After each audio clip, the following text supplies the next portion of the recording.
Hello and welcome. This is Grant Hughes of Grant Hughes Investigates on YouTube. This channel evaluates all aspects of true crime. As you are aware, videos and live streams in this genre often discuss elements of crime that may be disturbing to some viewers. If necessary, take the precautions needed to avoid these feelings. Factual information related to cases is the key to fostering rational true crime discussions. Fortunately, you will find that here. Please hit the like button only once, share the video, and subscribe if you like my content. Thank you very much for watching.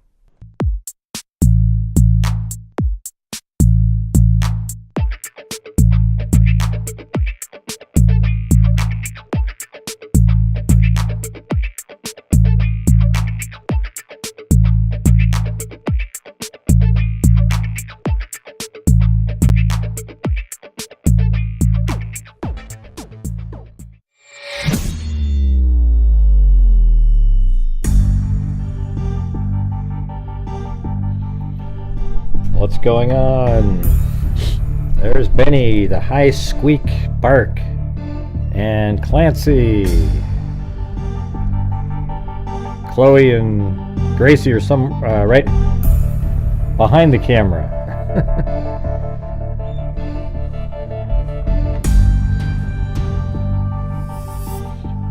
One of these days I'll just turn the camera around. Then you can see them again. Yeah. All right. Well, I put out a video today, and again, didn't do very well. I'm not sure what the I don't know what the secret sauce is. You know, I don't know what the secret sauce is. I've never been able to figure it out. For me, it's just luck. You know, like some video all of a sudden got into the right.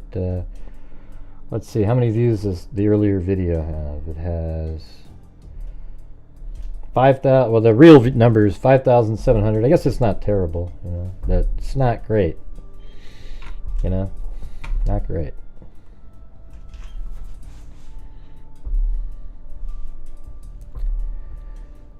I'm doing things while I listen. All right. All right. So, anyways, I thought we. You know, I don't know. People just, it seems like more people believe that that's not, that the judge was not talking about the knife. And I don't really understand what logic you guys are using when you say that. I mean, other than, yeah, sure, it's, you know, it's possible. But what is it that he said that makes you think it's a demonstrative knife? I mean, where does he say that at all? I mean, it doesn't. There's nothing said, and it sounds like he's talking about the weapon that was used in the crime, and that they found it. And I also wanted to go back over all the traffic stop videos again. It's been a long time since I watched it, just sort of in depth looking at these things. I mean, it's just. It's so weird now, because it feels like we have a better sense of like who he is and was. Just an absolute nutjob, psycho, you know. Gray, that's not fair. He hasn't been convicted yet, you bastard. Ooh. Brian Koberger is the killer, everybody. There is no doubt, despite you wanting him not to be. All right.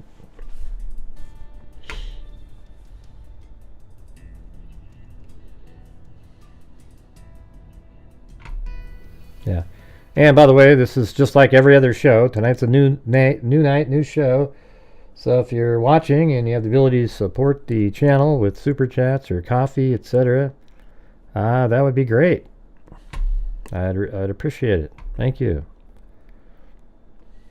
We're currently at 0.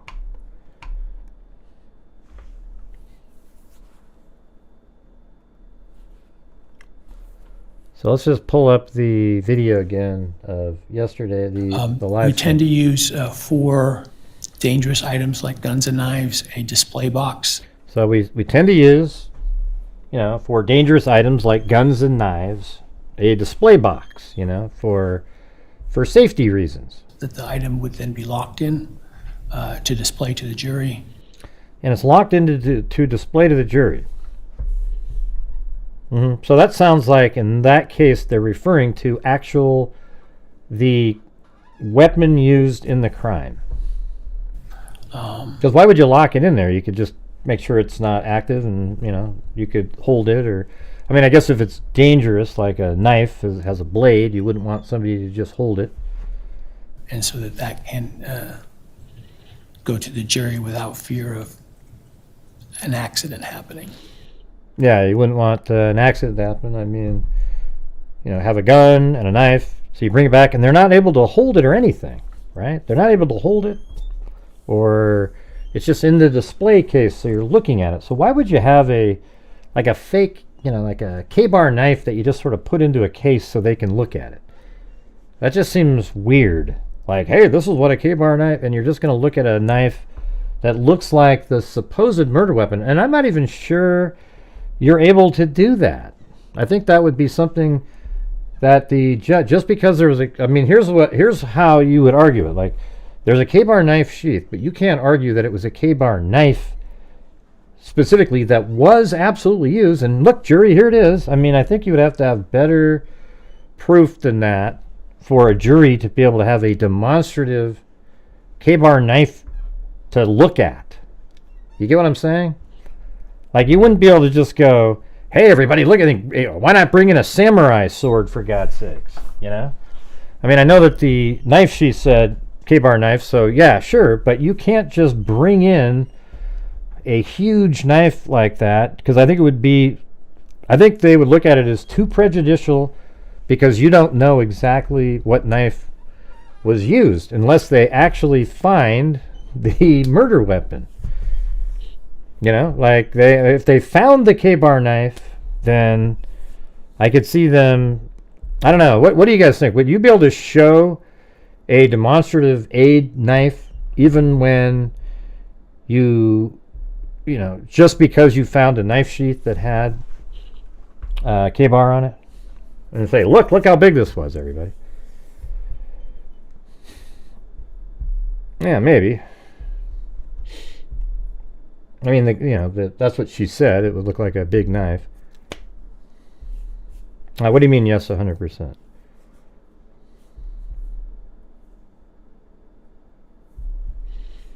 Maybe the Amazon purchase, I guess. That might actually help. If you said he purchased a K-bar knife, here's the type of knife he purchased, and we found the sheath at the scene. So I guess that would be a good way to be able to bring it in. Yeah, that makes sense. Thank you, Jeannie Gaia Goy up there.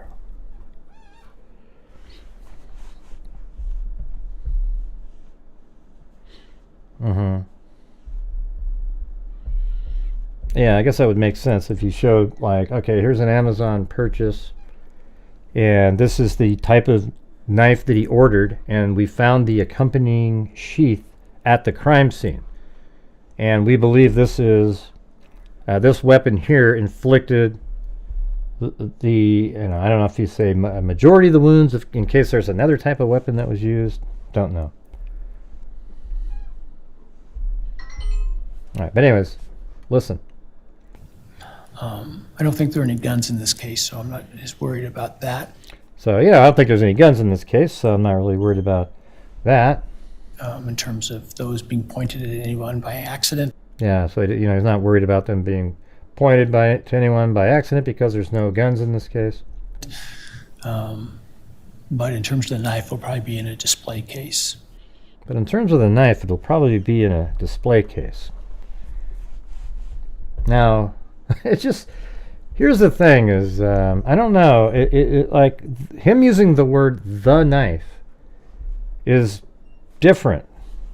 You hear that's one of the phrases. If somebody goes the knife, you're referring to, because let's say there was a demonstrative knife, would you actually say it like that? Like, they've already discussed this one demonstrative knife over and over and over again, so he's saying the regarding it? Oh yeah, the knife. I don't think so. That's what's odd to me, that he said the knife, not something like yeah, and you know, when you guys use your aid of a knife or something, you know, whatever. I mean, it just doesn't. That's just not how you refer to it. I think that was a kind of a giveaway that they have it. I mean, interestingly, it might not be. I'm just saying. I think that's strange wording. I think he, and guess what? He cannot clarify that now. He cannot do it. Because if he came forward and said, well, that's not the actual, well, I wasn't referring to, when I said the knife, I was referring to a demonstrative aid as a K-bar knife sheath, or K-bar knife. And I don't know, I think that just, either way, you can't really say it. Because it hurts the prosecution. Oh, so you don't have the murder weapon. Ah, okay. And then the other way around is, if it is, how does he get out of it? Let's say he accidentally stumbled and said the knife, and it's referring to the one that they recovered that is a K-bar knife. He can't really recover from that, because then he'd be lying to people if he said that it wasn't and it was.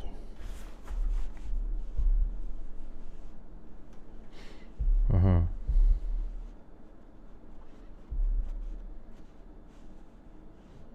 right, and then the person in the chat yesterday sent me, you know, that little image that said they found a knife. I mean, it was interesting because just below it, it said that they found a Smith & Wesson pocket knife. And that was, when they said they found a Smith & Wesson pocket knife, you would think the knife would also be described, unless it was sort of like a common kitchen knife type of thing, where it's just, there's not really a name, it's just kind of, you know, the butcher knives that you put into the, you know, something like that. Or they don't want people to know that they had the K-bar knife when they created that, you know, did the search warrant. Because they knew that everybody already knew that a K-bar knife was one that they were looking for. Then if you put it on there, it might have created, I don't know. What do you guys think about that? That got rid of the clothing, mask, gloves.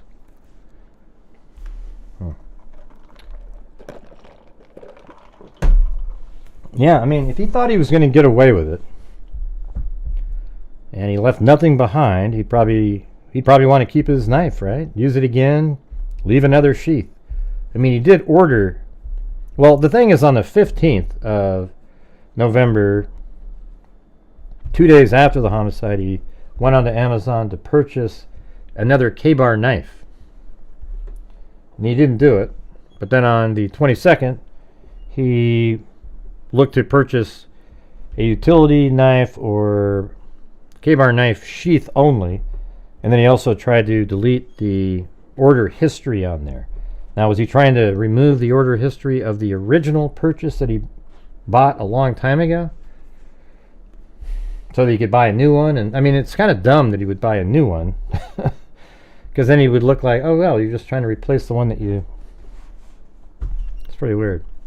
But hey guys, we're currently languishing we're at $5 on our nightly goal, so we're about 1/50th. And there's Walker. Okay, now we're at 15, so we're moving along now. But if you guys have the ability to help support the channel, this channel actually relies on you guys on a nightly basis. And then at the end of the month, we also donate thousands of dollars to various true crime related charities. We're at $242,000 in the last 5 years. And that's how we do it. So if you guys have the ability to, that would be great.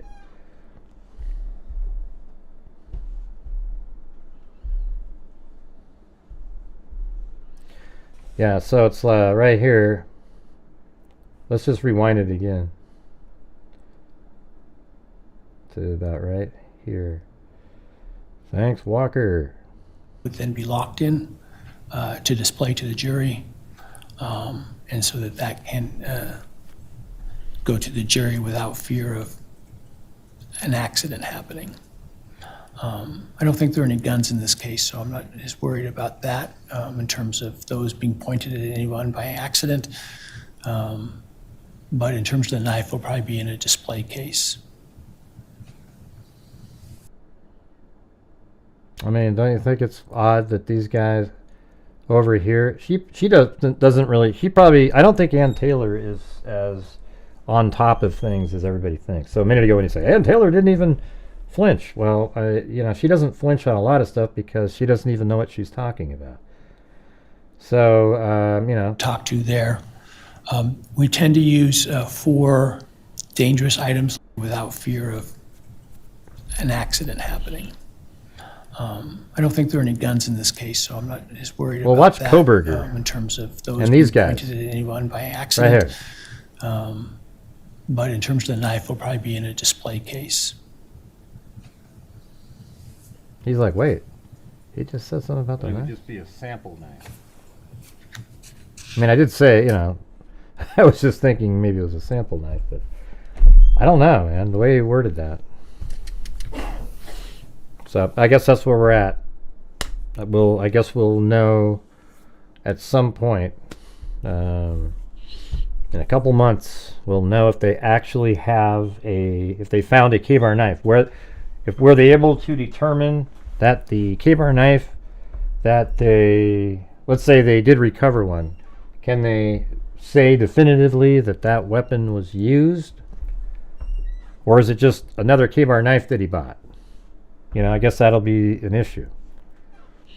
Hey, thank you, Tina Humphrey. All right.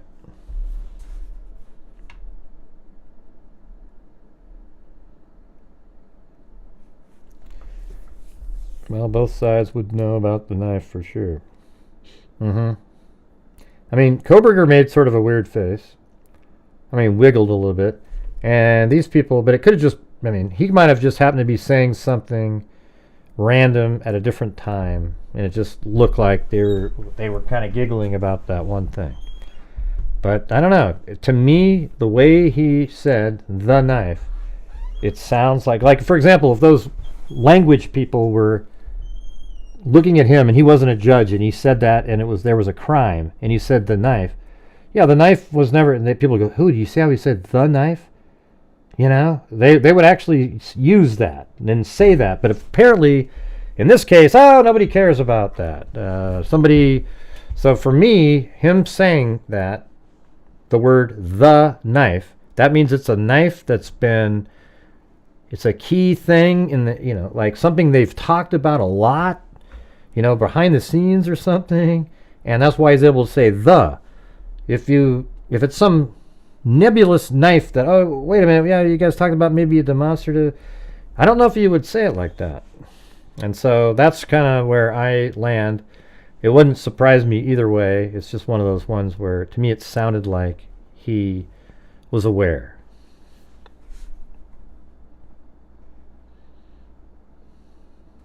Yeah. Anyways, let's see.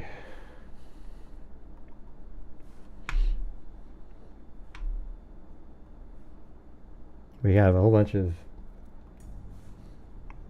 I got a bunch of the old documents from the warrants. So let's see what they say.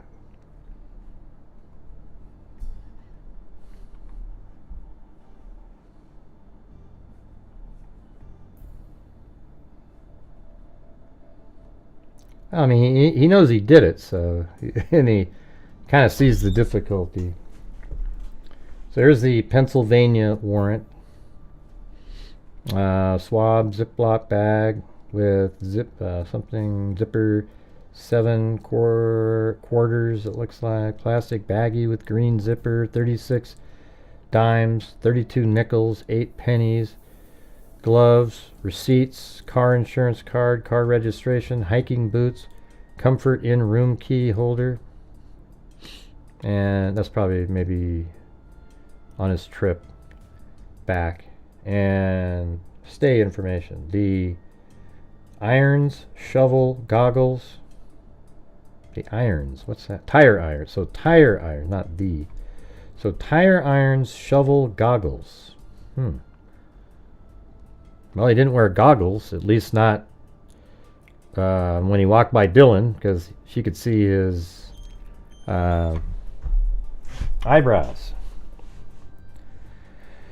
Come on, Mike. You just keep going on and on and on. Let's see. So right here we have the wrench, door panel, seats and seat cushions, headrest, seat belt, visor, fiber, brake pedal, gas pedal, phone charger, band-aid, wrappers, maps, documents, seat belt boot. I think it's likely they have the knife, but I wouldn't bet my life on it. Folded hands emoji. Yeah, I wouldn't either. I think it's just a possibility. Folded hands emoji. You know. They found it though. Folded hands emoji. Folded hands Yeah. emoji. Well, it's like 50-50 to me if they have it or not. Now, based on what that was said today or yesterday. That's about it.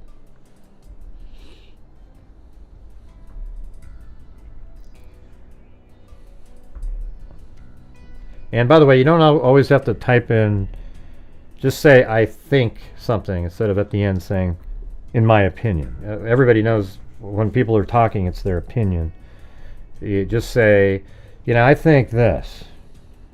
You know, if you state it as a fact, then I'm going to challenge it. All right.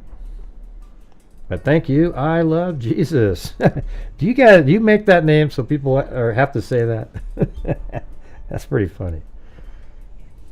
Oh, by the way, I mean, I don't know if anybody in here is politically oriented, but today they released the Joe Biden tapes when he was being interviewed about his documents, his classified documents that were at his residence, and there were tapes that one of the FBI people talked about, and that guy was destroyed in the media for daring to have any sort of, well, he seemed like an older guy, and we just if you listen to it, I mean, it's worse than anything that you ever imagined. This guy for 2 years had no capability of running the country at all. So that means there was somebody else running the country for those 4 years. And if you hear those and you don't agree, there's something wrong with you. This guy was absolutely, and you know, the thing is, everybody in different communities, if you were just watched MSNBC or CNN or any of those places, you'd never heard. But if you were on Fox News or any conservative channels and watched, they showed all these times where Biden was absolutely clueless. And that was for like 4 years. And it was hidden by the media and all of his advisors. And then 2 years before he's out of there, he barely could think. He didn't even know when his son died. He didn't know these things that normal people would know. And you need to go out and listen to these things. Unbelievable. I mean, absolutely. It doesn't matter what party you're in or whatever. What his aides and people did around him is absolutely criminal to the United States. Put us in that kind of danger during that time period. And his wife, God, what a shameful pile that lady is. I mean, wow, you're gonna do that to your husband? You knew exactly the problems he was having, and she liked the power, I guess. Disgusting. Anyways, what's the next one down here? And it makes you mad when you hear it, because you realize he was absolutely in a horrendous place mentally, and he was just thrown to the wolves, basically. Yeah, so that was one of the Pennsylvania documents right there. Let's see, I think this is another one from there. So here's I think this might be a portion where this might be what was sent to me, but right here it says, description of item, knife. Now what do you think of that? It just says right there, knife. I mean, isn't that weird? I mean, I guess if it's just a random kitchen knife, you might just say knife. I don't know if you would say kitchen knife, but maybe you would. And it says book with underlining on page 118. Well, what was, now I want to know what the book was and what page 118 had on it. Yeah, whoever was behind Biden, they let him down and they've destroyed his legacy. Absolutely destroyed it. It's just the people that were in his inner circle are idiots and should be ashamed of themselves. All right, AT&T bill for Brian Koberger, and then we have Glock 22,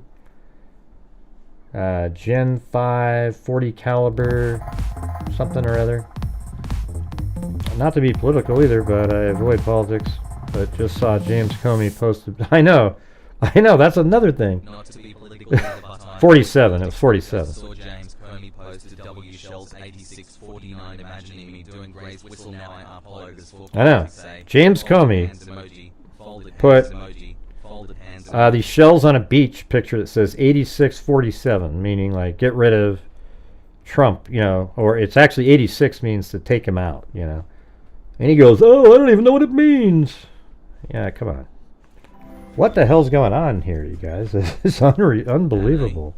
Great. Put it in the super chat. Ty. Yeah, thank you. Have a question for Gray. Oh, yeah, have a question for Gray? Put it in a super chat, Kami said. But you didn't even ask me one. All right. All right, now look at right here, though. It says Smith & Wesson pocket knife. So how come they were so detailed on that one, but not on that?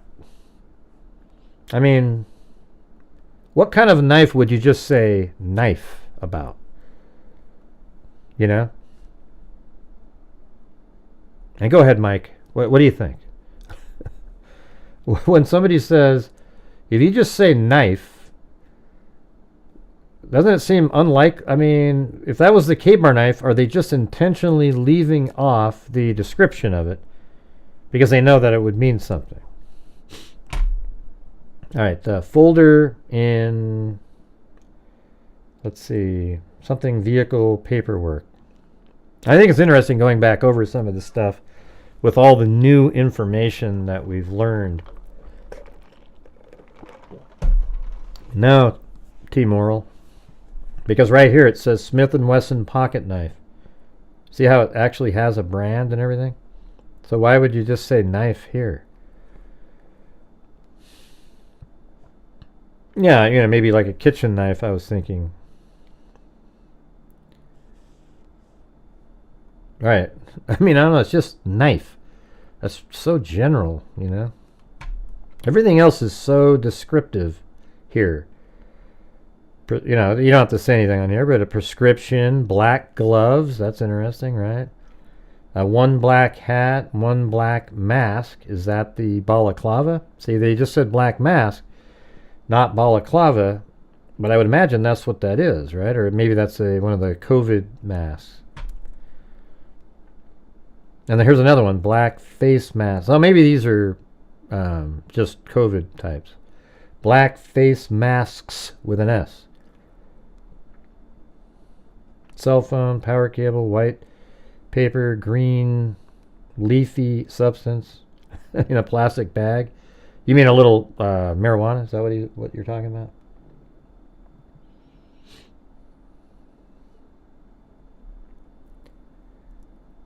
Acer laptop model. Okay. Let's go down. Oh, there's more here. New Balance shoes. Hell, I've got New Balance. Did you hear Gray? He said he had New Balance. Maybe he was at the crime scene. Well, no, I'm just saying Koberger had New Balance. Oh, okay. Okay. Yeah. Let's see. What is that? Dang covered some. What does this say right here? I can't read it. Anybody have any idea what that is? Dune covered shirt. Dark. Oh, dark maybe. Dark colored jacket. Dark jackets. Dark color something jacket. Dark color something. Dark pants. Dark shirt.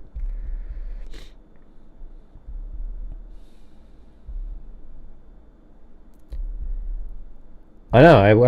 It was Kelsey that always made fun of my New Balance shoes. They said they're for old people, so now I don't wear them anymore.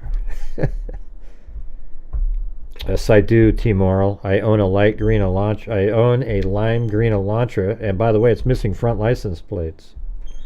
It's the weirdest thing, and yeah, it's strange because even when I drive by these surveillance cameras, our own, they have night vision, and mine, it looks white as hell, man. It's unbelievable.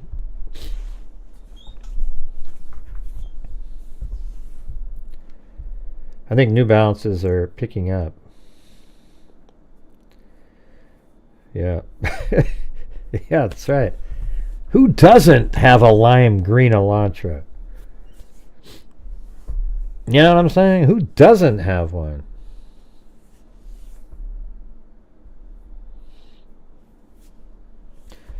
Yeah, but maybe that just says knife is something they just wanted to put there, Mike, to avoid the descriptor that it's a K-bar knife, because everybody would say, oh my God, they found, you know, they would have jumped on that.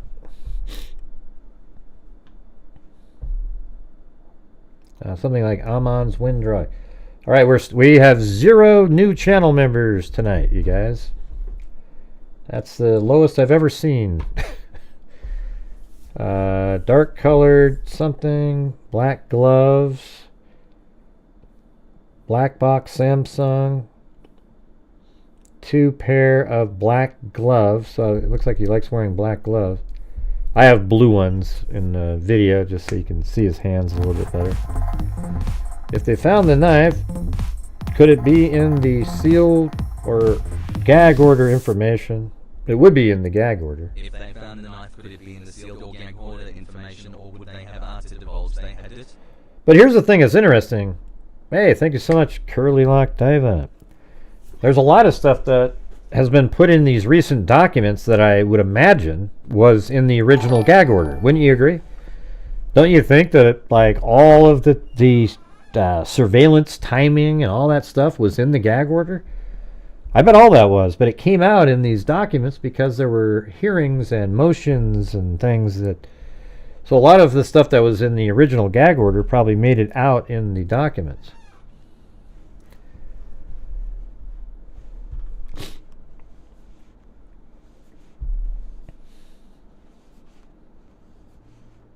I think, though...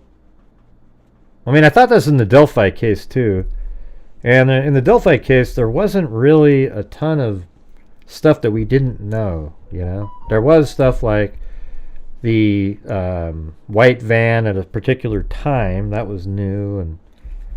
But there was stuff, I remember thinking to myself that the defense... There really wasn't tons of shocking new information, right? It was just, you know, Richard Allen's bridge guy, and there you go.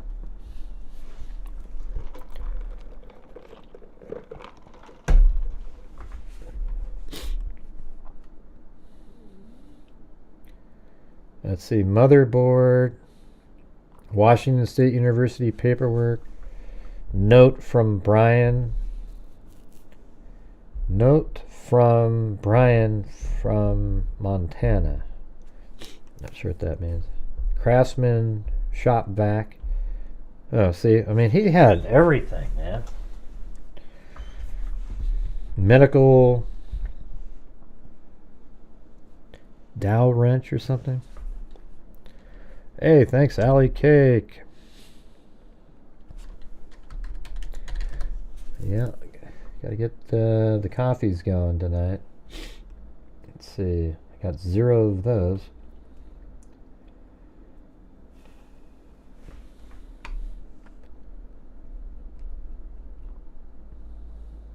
Maroon colored spiral notebook.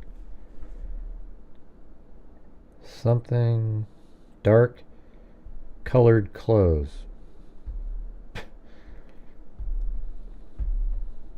See, I don't know what that says.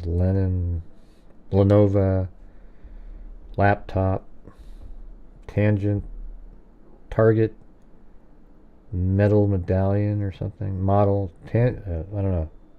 Tangent model medallion. Not sure what that says right there.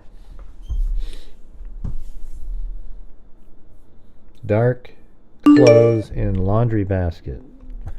And there she is, Miss Coffee. Oh, I don't have the bots. Let's see.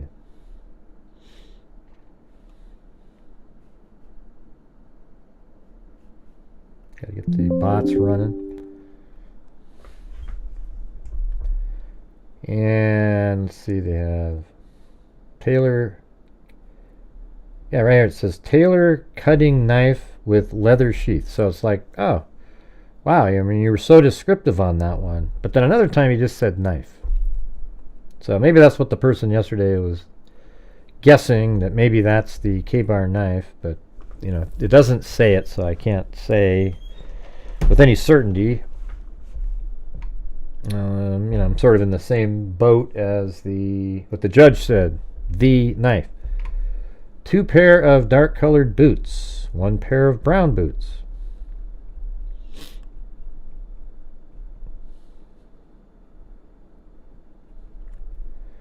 Any other, now they go through the regular probable cause narrative here. I've gone over this probably 10 times from start to finish with the freaks, so everybody knows it. And we're college, so you know, I have an unfortunate, like I have a license plate that I had freak 1, you know, like, hey, number 1 freak, you know, that was kind of cool. But then I switched it to freak 0 because my wife got the other car, so then I went to freak 0 to be even before that one, like the ground 0, but it looks like an O, you know, like when you're driving around. So I think it's sort of not really a good license plate to have when you have the P. Diddy case going on. It's like, I've even heard people say, you know what that means? You know, like when it's like, no, it's just, that's what it was. Yeah. Wrong again. This was the Pennsylvania search. Right.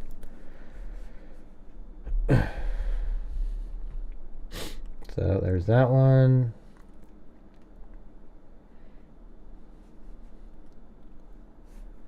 And here's the next document. This one's also Pennsylvania. 4 medical style gloves. See? I think those are what he, like, at least he was separating the trash. 1 Defiant silver flashlight. So, I mean, really specific there. White Arizona Jean Company large t-shirt. Champion Washington Cougar large black sweatshirt.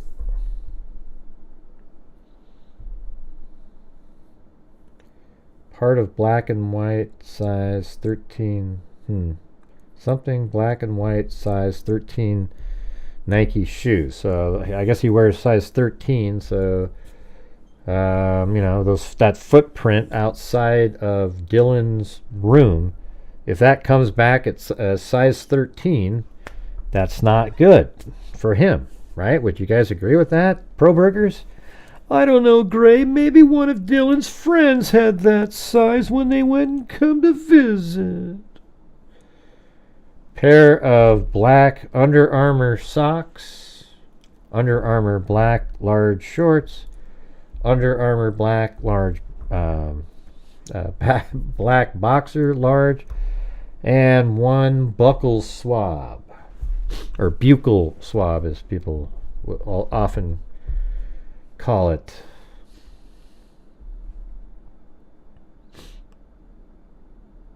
All right, nothing else down there. And then we got this one right here. I actually, you know, I got to tell you, I think if you went and studied cults, like literally went and studied cults, I think the people that are the pro burger types that sit around on a daily basis, that they literally are exactly how you would sort of describe a cult. You know, these people that are sort of, they need a place to, you know, find a place to, you know, where they feel like they're, you know, somebody. So they're all just on this mission together, and it's just complete garbage, you know, like the Hail Bop. I would actually compare the Probergers to the Hail Bop community. Waiting for this comet to come by, and of course they had to all, take their lives so that their souls or something could join the comet as it soared by. These people are lunatics. Okay, they hear one little thing and they run with it as if it's how many different. See, here's how you got to look at it. In the 2 years that basically since Koberger's been arrested, maybe like 2.5. How many different theories and different suspects have these people come up with? And because of that, doesn't it make you realize that they're just never on to anything? Because it doesn't matter. As soon as one doesn't work, they try to find another person because Koberger just can't be the guy to them, no matter how they look at it. It's actually kind of weird in a way. Like, it doesn't matter any of the evidence that comes forward and all the information that everybody discusses and brings up, and it's just so obvious, they just ignore it and they keep looking for something. I feel incredibly confident that whatever this third party person is, it's probably the lime green Elantra, because that was the newest, biggest thing that just came to light. It's going to just turn out to be complete garbage, and the judge is going to not allow it. And especially if they want to open themselves up for lawsuits, because you're going to let the courts bring up a third-party suspect that absolutely is going to end up having nothing to do with anything. And then they're just going to sue the hell out of you. You can't just do that. Because people are going to always wonder after that. He must have been up to something, though. Yeah.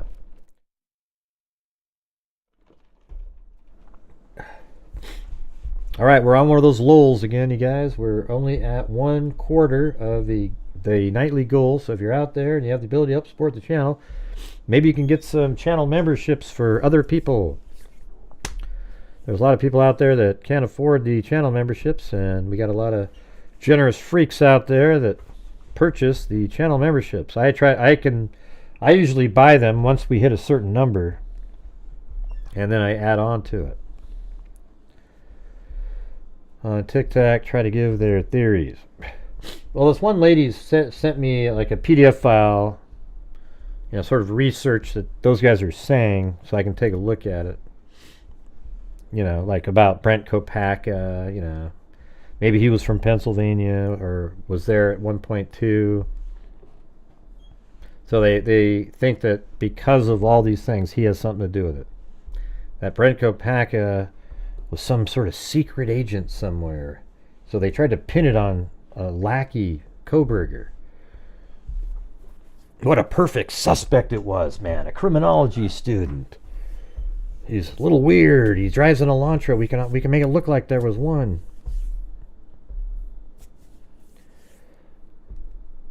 Let me try to bring. Yeah, it's Xana with an X. There's no Z in Xana. Okay. Hey, thank you, Judy Grandstrand. Look at that. Gifted 5 memberships to Hillbilly Nitro USA, Carrie Lasco, Terry Rogers, and no Cindy J.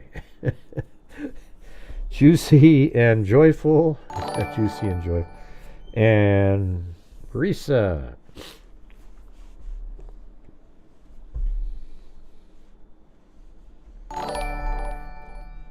Was saying you need more substantial evidence. Yeah, he basically, and she's just going, yeah, okay, we'll try to find. They don't have anything.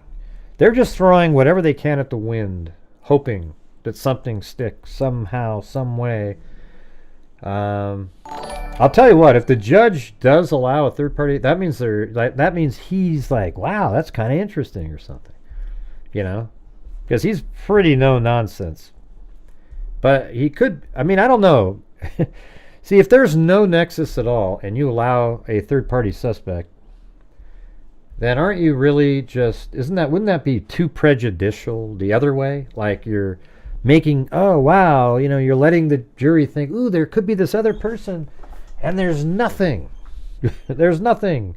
Brian Koberger's DNA is on the knife sheath. Brian Koberger drives a white Elantra missing a front license plate that was driving around in the neighborhood. His white Elantra stopped at 4:08 and parked. At 4:20 and 47 seconds, that white Elantra is driving away at a high rate of speed. In between 4:08 and 4:20 and 47 seconds, all 4 victims were killed. During the killing, a knife sheath was left on the bed of Madison Mogan that had Brian Koberger's DNA on it. Therefore, the white Elantra that was parked outside was his because his DNA is on the knife sheath. Not only that, 2 days after the homicide, he tried to purchase another K-bar knife, and then 9 days after that, he tried to purchase knife sheaths. And oh, by the way, back in March of the same year, he purchased a K-bar knife and also a balaclava, the same type of mask that Dylan Mortensen saw when he walked by as he's leaving the house. But, it just can't be him.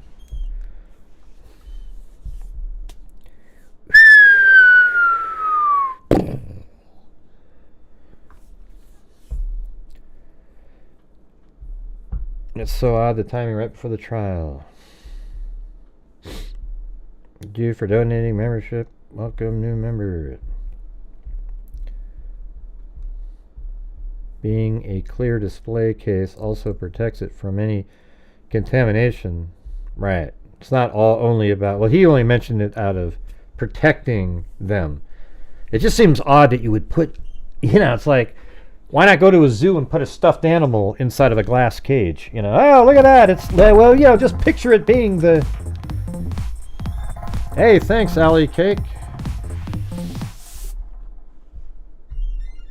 Ocean wave And emoji. M10. Ocean wave emoji. Ocean wave emoji. I could do a pull.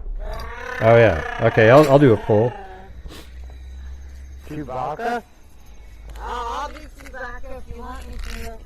Ray. Yeah, if you guys want me to do a custom poll, send a super chat in with what your poll question is. Let's see.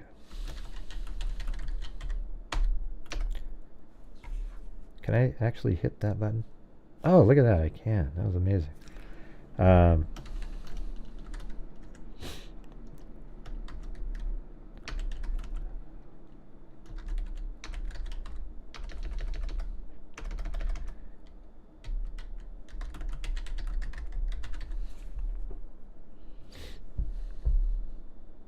What was the other one? All right, there we go. I'm not sure if I worded that right. Oh, there we go. I guess there's no question mark, but I don't know if he did or not. But thank you, Allie Cake. Going for a wave. See the little wave symbol she has right there, you guys?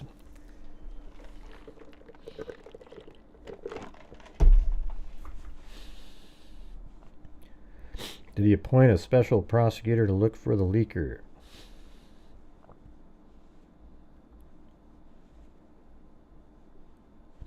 Definitely going to delay everything. It's not going to delay anything. It has nothing to do with anything. They're just doing it on the side. Yeah, I just went over the items found. Hey, look at Janelle H. just gifted 5 memberships to... And one to Stephanie Sprague, Susie, Ty Bergerson, Dolly Mama Drama, Glass City Girl 419. I think it was the FBI, actually, you guys. Yeah, it's the FBI. I think Dateline probably has a connection. The FBI has all the information on the side. They have everything. Every single element of the case they were totally involved in. There's no way the Idaho State Police would do that. And the defense team has the biggest motive to do it, because then it looks like, oh man, how do we get a fair trial now?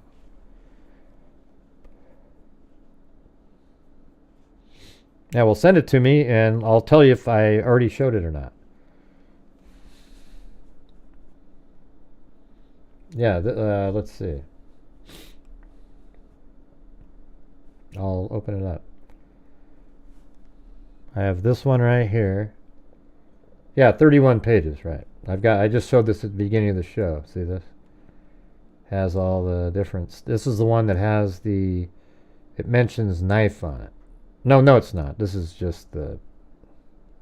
Is there something in here you want me to look at specifically? We just kind of went down to the items.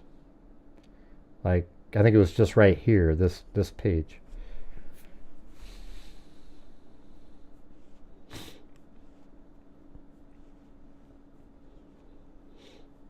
Why wouldn't they, Lisa? They're not connected really to the case right now. So they're sort of a separate, and, they just have a relationship with Dateline, And maybe they gave Dateline some information a while ago, and then over time they decided, yeah, okay, let's go for it. I mean, these stations. You guys remember during the? Listen to this, you guys. This is crazy. During the let's see, Lori and Chad Daybell case, and I was talking with Larry and Kay Woodcock all the time. Like they'd come on my show. We had them on like 3 or 4 times. It was amazing, and they were just great people. We got along really well. Then one day I called Kay up, and somebody else answered the phone, and it was like a producer for Dateline or one of these people, and they said, yeah, they don't want to talk to you anymore. And I go, what are you talking about? And then I never got to talk to him again. And it turns out that Dateline, or one of the networks, paid them, and now these little people like me can't talk to him anymore.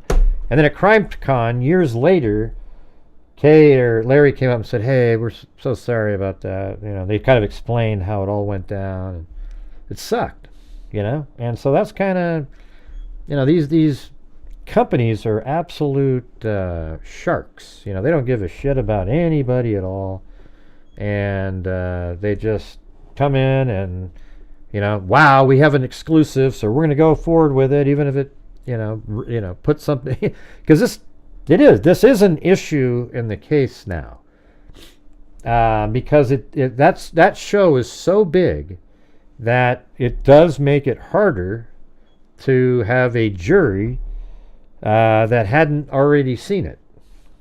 All right, but a lot of people don't watch Dateline. I see it a lot because sometimes I watch CNBC, and then in the evening it's on that channel, like from 2 hours worth of that every single night. I don't think it's going to be that big. It's just going to be harder to find a jury. And I mean, if it turns out, I think it would turn out, though, it could be a problem, like you were saying yesterday, like what happened to Lori Daybell. It could be where if it turns out that the Idaho State Police did it, and then I think it would be a problem for the prosecution. Maybe the death penalty would be taken off the table. Maybe something like that. However, if it's the FBI, I don't think that would happen, because that's a different entity and has nothing to do with there's no reason you'd be punishing the Idaho State Police for something the FBI did.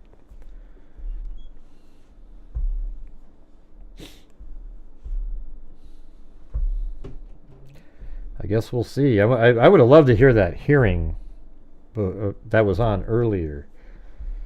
The one that was closed, that was the one that we wanted to hear, right? I think that would have been crazy. Let's see. So you got... Yeah, I actually think it's number one, the first one up there. All right, I think it's the first one at the top.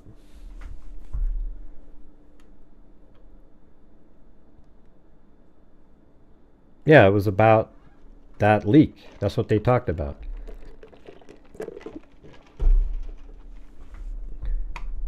I think they even sort of referred to it at the end of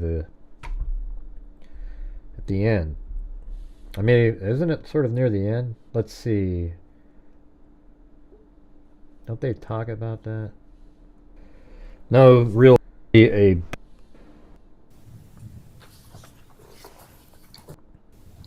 Okay.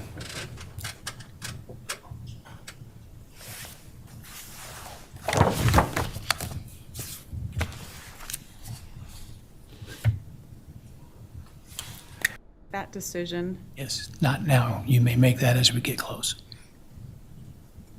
Or either. One is, I think we can set up real time where you get real time at your table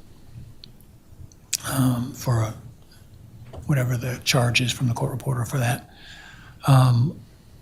Also, there's the potential to get transcripts each day. I don't see where we're at. Change some things in a closed environment later today, and we do have some issues to raise. Question witnesses under oath. I would probably talk to there. I don't know. I know there was a moment in there where they referred to it. I just don't know when or what wording it was, so I can't find it.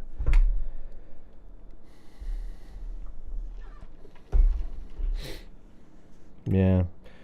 I actually asked somebody that might know the answer, and that's what they said. So that answer is better than an answer that so I'll take that than just guessing.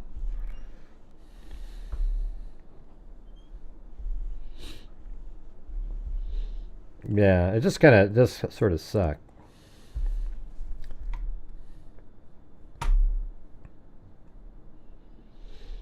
All right, we're on one of those lulls again. Man, it's hard to get to the goals when we have these long periods. Does anyone know if FBI employees have to take a polygraph in situations of leaks? I doubt it. I think the FBI is sort of, here's the thing. It's just going to say, I didn't share anything. So they're going to give a list of everybody that has information. And then when they ask Dateline, they're not going to reveal their source. They would never do that because nobody would ever share with them again. So they're just going to say, we're not sharing that information. We're not sharing that information. We're not sharing, you just don't share the information.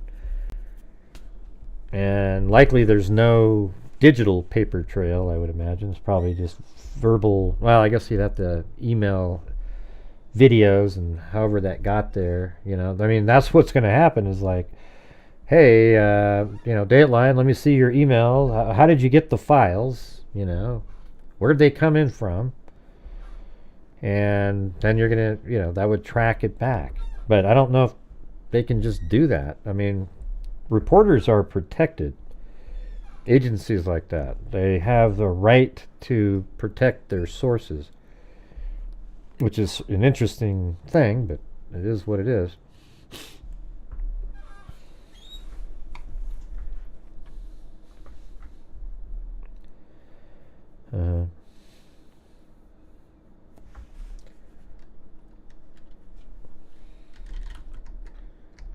Yeah, we're barely at 50%. We're not even at 50%.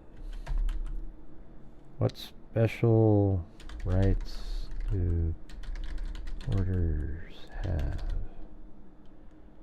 to protect? Here, let's ask this to ChatGPT.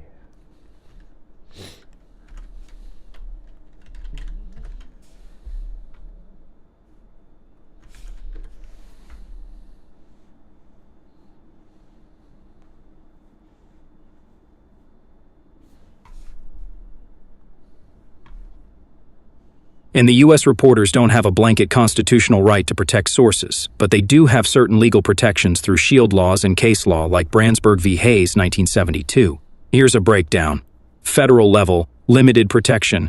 No federal shield law exists. Brandsburg v. Hayes, 1972. The Supreme Court ruled reporters don't have an absolute First Amendment privilege to refuse to testify before grand juries.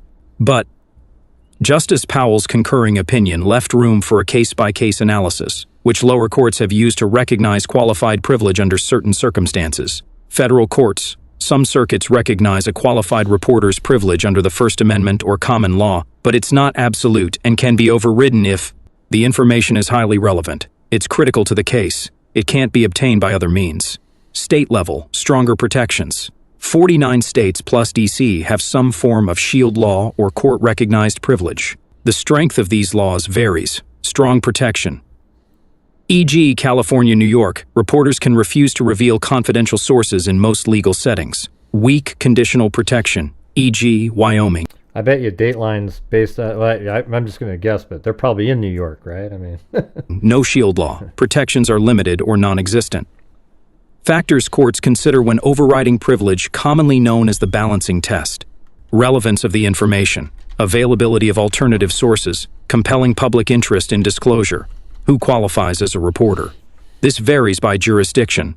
Traditional journalists are usually covered, but whether bloggers, freelancers, or right there, 30 Rockefeller Plaza, New York, New York. I mean, forget 30 it, man. Rockefeller Plaza, New York, NY 30 Rockefeller Plaza, New York, NY.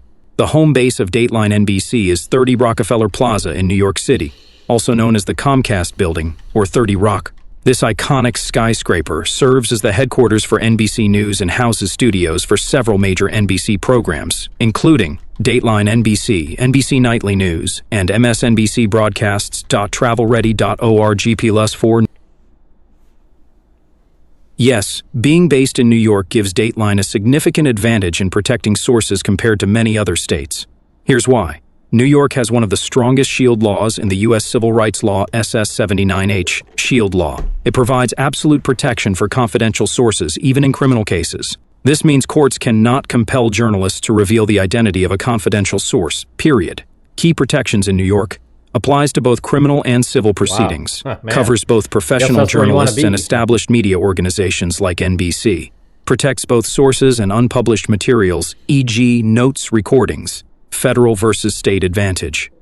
While federal law doesn't offer absolute protection, most cases Dateline would deal with, like civil lawsuits or state-level criminal matters, are protected under New York's strong laws. Even if a case goes to federal court, Dateline's lawyers can argue the case under New York's public policy favoring press freedom. In simple terms,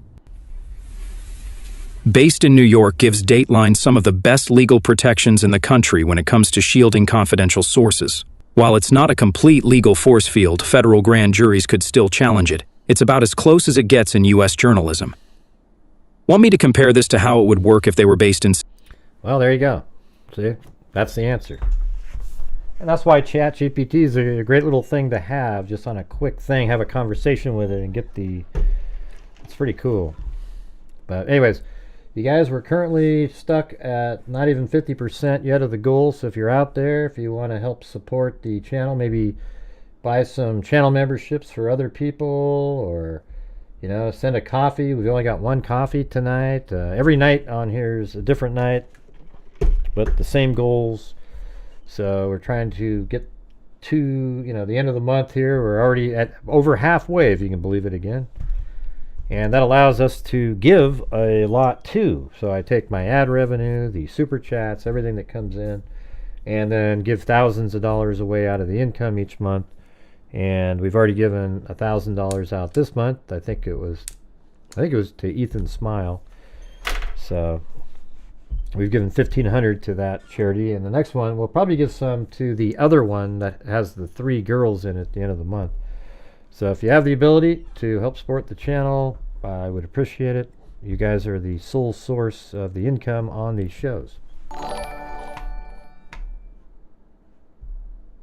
Well, welcome.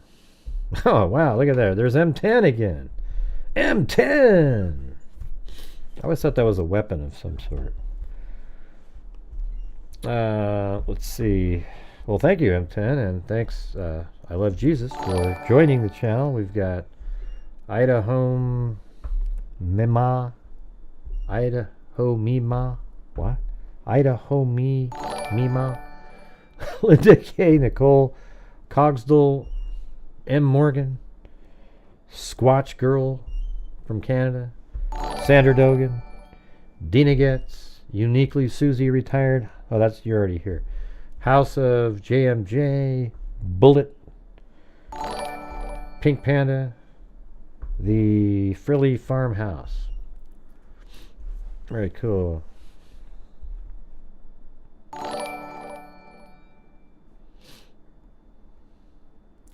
Well, a model would still be the Zozo. If you brought it wouldn't be a model. You would bring in an actual K-bar knife as a demonstrative aid, and it would still be dangerous. It'd still be sharp.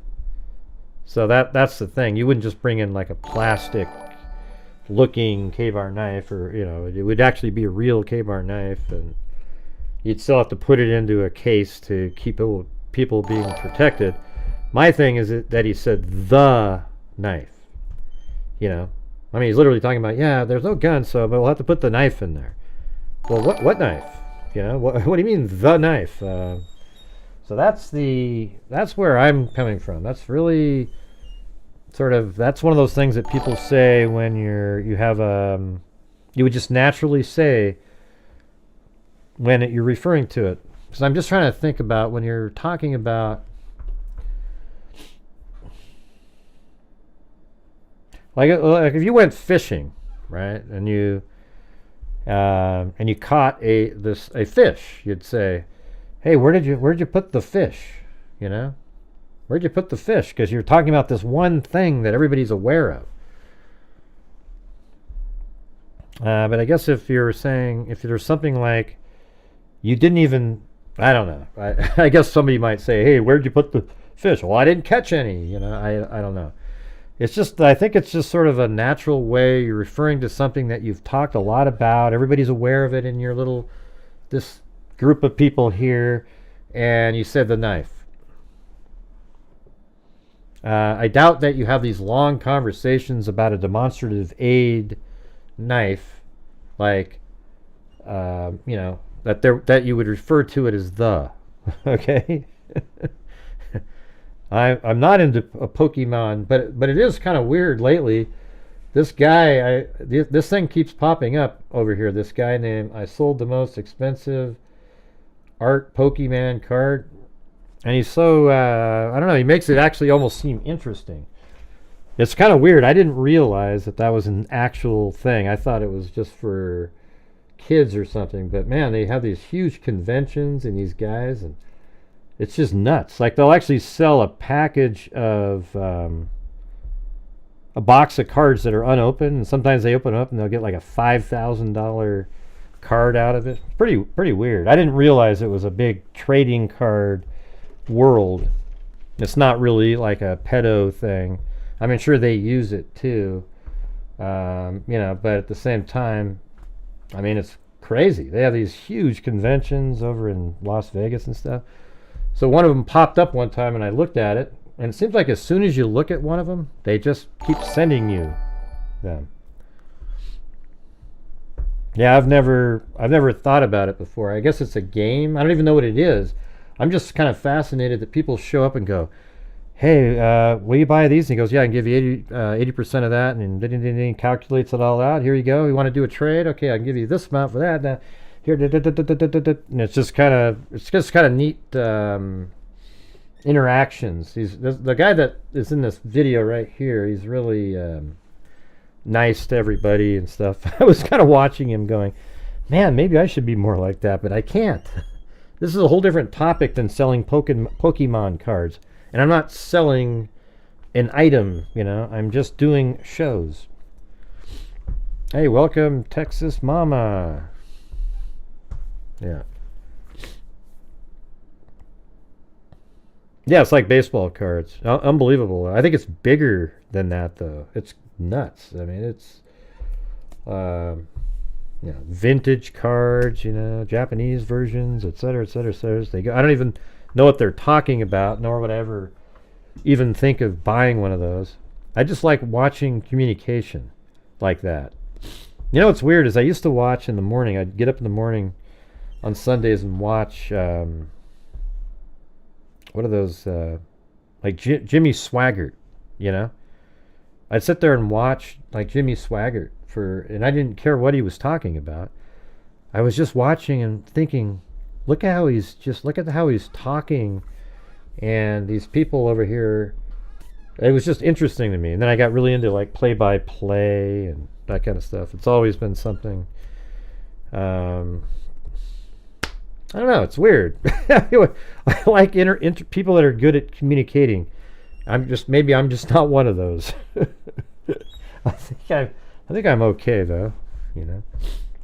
How were the weapons shown to the jury in the Jodi Arias case? I don't think they ever found. They never found the weapons, so they never showed it. They never showed a weapon. The 25 caliber, she lost it or threw it away when she was driving home somewhere. Nobody ever found her 25 caliber. She knows where it is.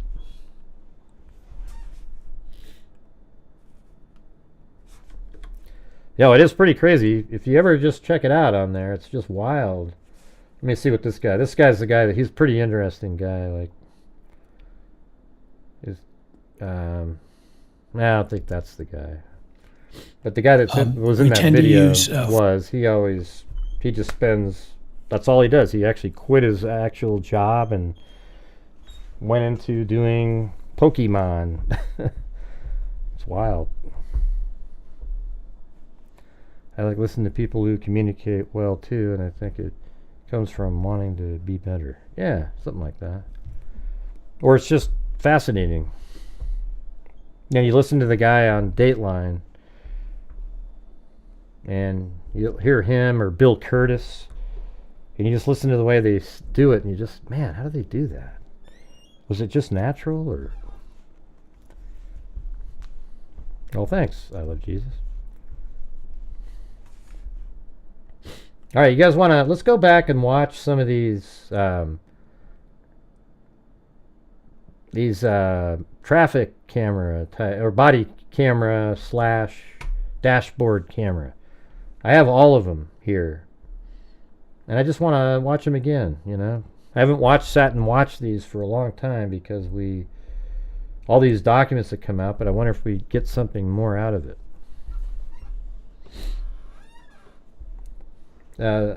Zozo made me think of it because she sent me a body camera of the guy just walking over to the car. But I think there's an actual clip of when the cop gets there. So people just sort of edited it together over time because you can't hear anything.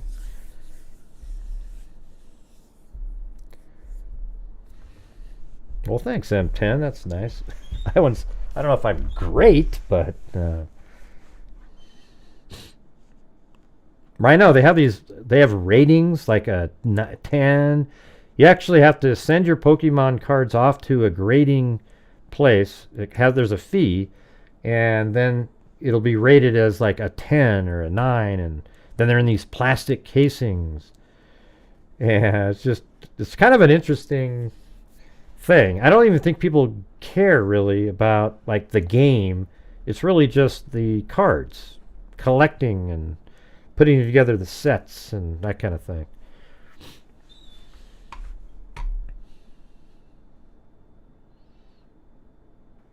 All right, so let's watch some of these.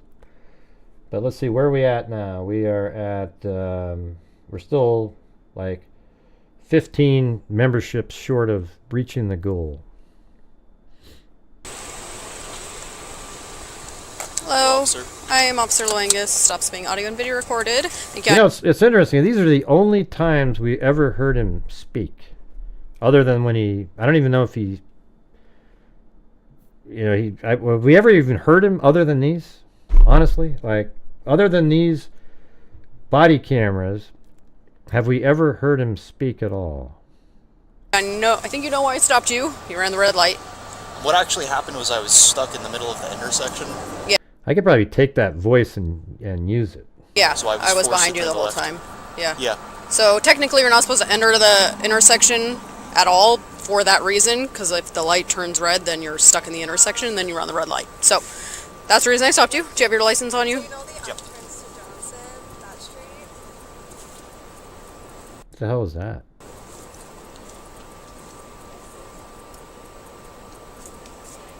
Do you have the registration and insurance? Yes.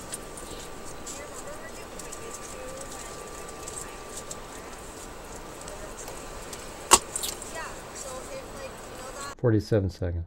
See, I always think it's interesting just when it walks by the car. And you look at that, and then you say, and you look at that right there, and then you open up the, uh-oh. That thing opened up really slow. Am I still moving okay? It's weird. This, Explorer thing opened up strange. Look at that weird look. Okay, there it goes. Oh man, it was like frozen up there for a second. So you look at that, and then you look at this, you know? I mean, it even has the same little, you know, that's what Elantras have, that side on it. And look at that right there. Let's go back to the back portion.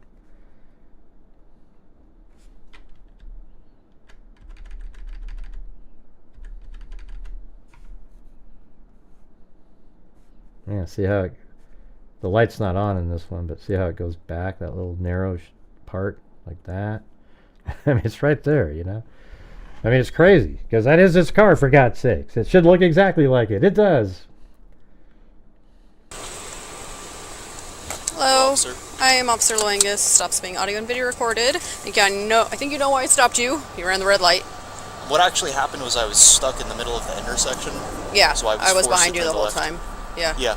So technically, you're not supposed to enter the intersection at all for that reason, because if the light turns red, then you're stuck in the intersection, and then you run the red light. So that's the reason I stopped you. Do you have your license on you?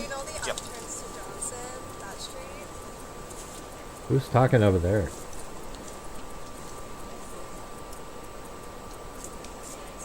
Do you have the registration and insurance? Yes.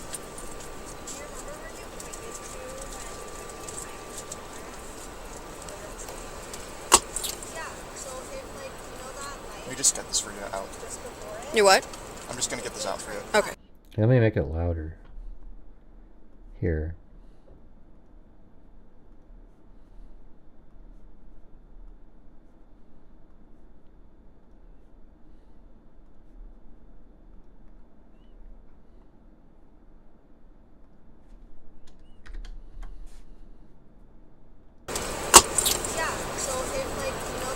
Let me just get this for you out.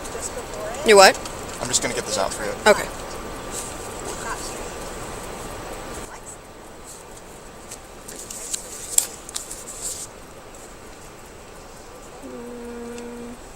So would you explain that to me a little bit further? So in Pennsylvania, when you're stuck... See, I think what he's doing here is he's trying to get out of getting a ticket. In this kind of, when he's speaking like this. He's not really curious about anything. He's just trying to get out of it, trying to create a little small talk, you know. And wow, Janelle H, thank you. Look at that. 10 more memberships.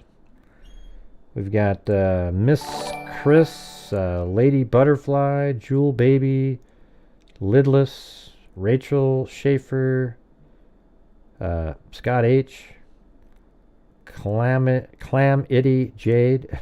Man, you guys are crazy. Nancy K and Serenity RPH, but no Cindy J. Like in their intersection, you have to make the left.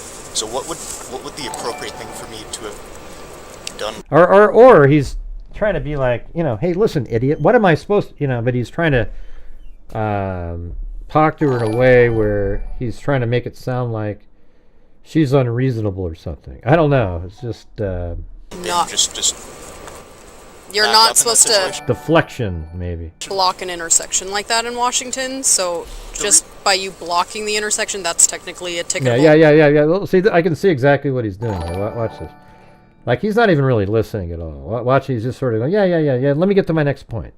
Just by you blocking Right, the yeah, intersection, yeah. that's technically a ticketable violation. Yeah. And then then you're running a red light, so it's another ticketable offense. So you're not supposed to proceed into the intersection until you can go, because a lot of people do what you just... He's really angry right now because she cut him off and he wanted to keep talking, and she didn't respond to his cues that he wanted to keep speaking. just did, right? Is like you're sitting in the intersection waiting, and then it turns then you're blocking, so. Yeah, there was a little bit of confusion with speeding because someone had stopped. I wasn't sure what they were doing, and then they put on their light to turn. So I thought...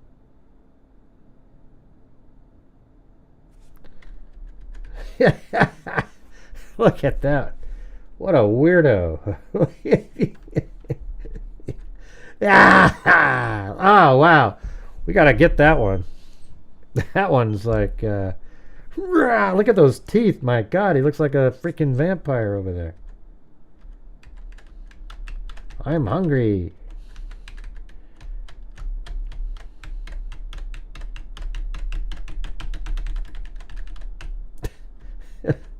Look at that. I think is when he said that. Let's see.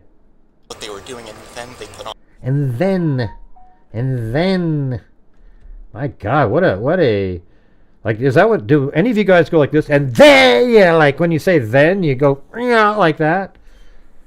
Any of you guys say then with your freaking, hey, and then, you know, nobody does that. Then they put on their... That's ridiculous. ...light to turn. So I thought that maybe they were letting me go through. Oh. Did you see that? No. No, I didn't see that. Did you see that? Oh, look, and by the way, can he blink just once? Yeah, like right before Oh, there's one. I made the turn, there was someone who like made a right. They didn't have their, you know, their signal on, so I wasn't sure if they were just waiting. Yeah, so I would just advise just don't enter the intersection until you can go, so you don't get stuck. Let's see. But in that situation, the best thing to do then... By the way, I actually side with him on the topic. Okay, I think not being able to claim an intersection is stupid. A law. I mean, literally during rush hour, you could be there for an hour until you could turn if you had to stay at the line, and then everybody behind you isn't going to be able to turn either. If you have a light that you can only turn left on green when there is a space, you have to be able to go out into the intersection and claim it, so that at least you get to turn, and then the next car can try it on the next one. But you'd literally sit there for rush hour unless somebody was kind and just literally stopped on a green light and let a whole bunch of people go that was waiting to turn. ...would be backup. And not... I don't know if there's a best thing to do in that situation, because you're either going to back up into somebody, or you're going to run a red light. So, or you're going to be sitting in an intersection. There's not really a great option there. Yeah, I was just slightly into the crosswalk, so... See, she's arguing with him.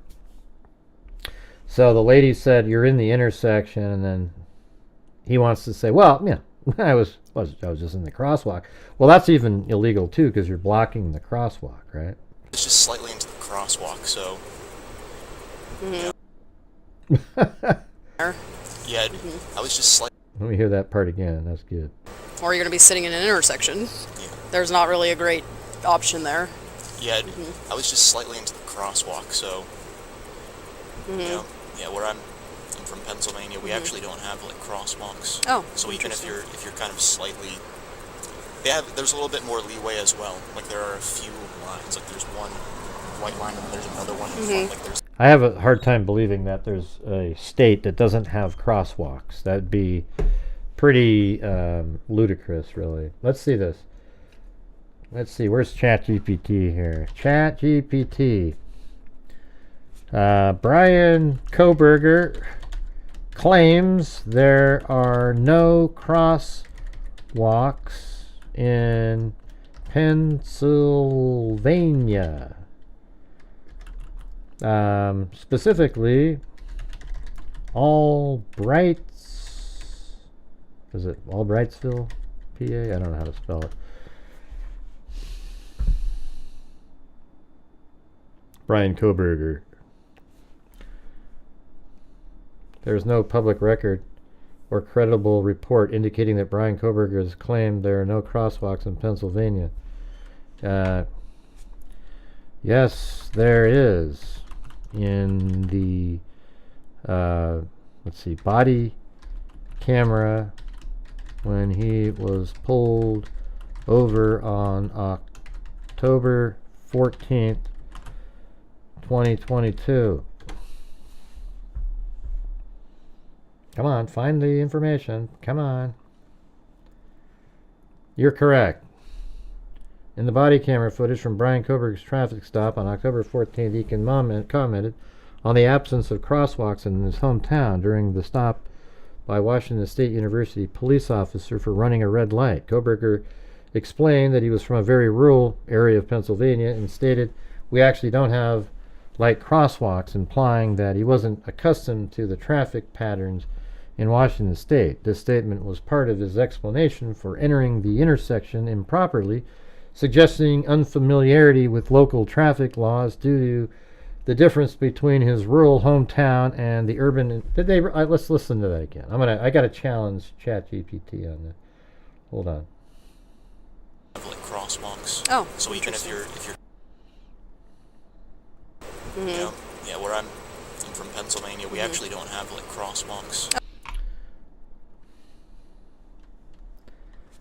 No, he said he is from Pennsylvania and we don't have crosswalks.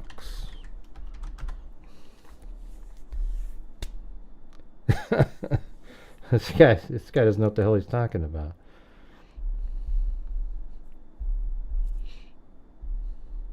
You're correct in recalling Brian Koberger's statement during the traffic stop in October.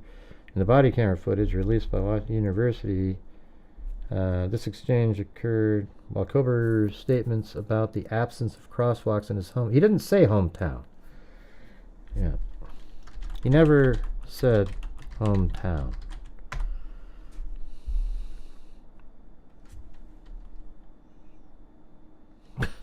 Well, if I'm correct, why didn't you get it the first time?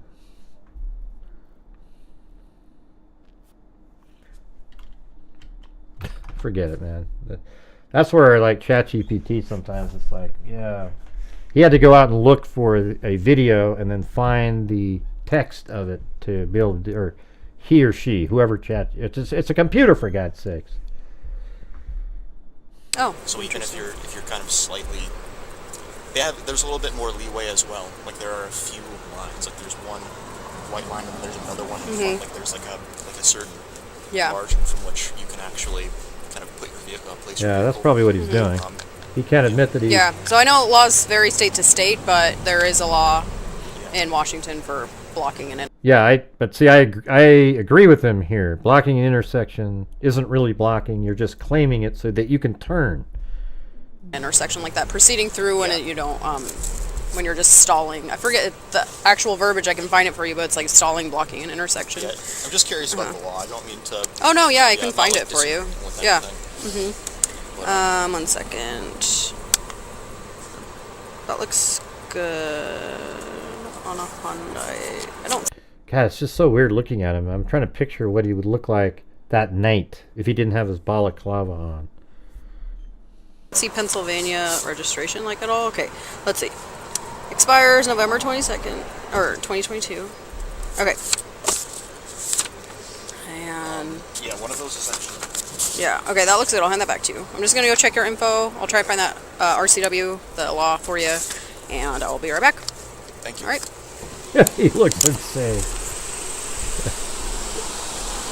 He looks. Jeez.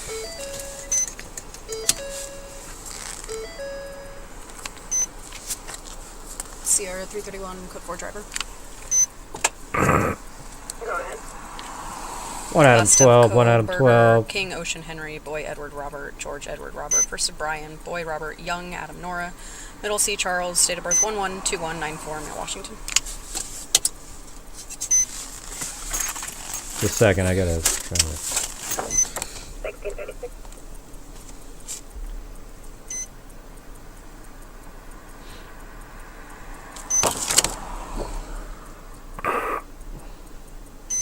He looks insane.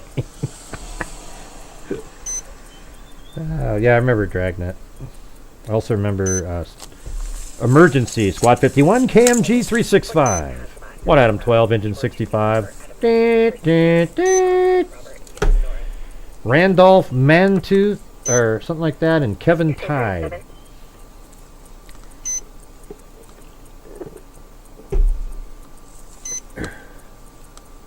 Yeah, Emergency was great, man. I was a little kid when that was going on. Go ahead. I actually met Kevin Tye, the blonde guy, at the Washington Square Mall when I was a kid. Genesis license through Washington 11 2027. I have a picture. Valid on a 2005 Hyundai Sonata. All right, we need another 10 memberships Copy total should be an Elantra. for me to donate 5 myself. Okay, so I mean, it could either be 10 memberships or 10 copies, or you know.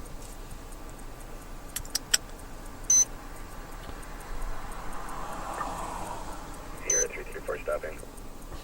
Deet, deet, deet. King 568889 through Idaho. Will be Stadium and Q parking lot. 1638.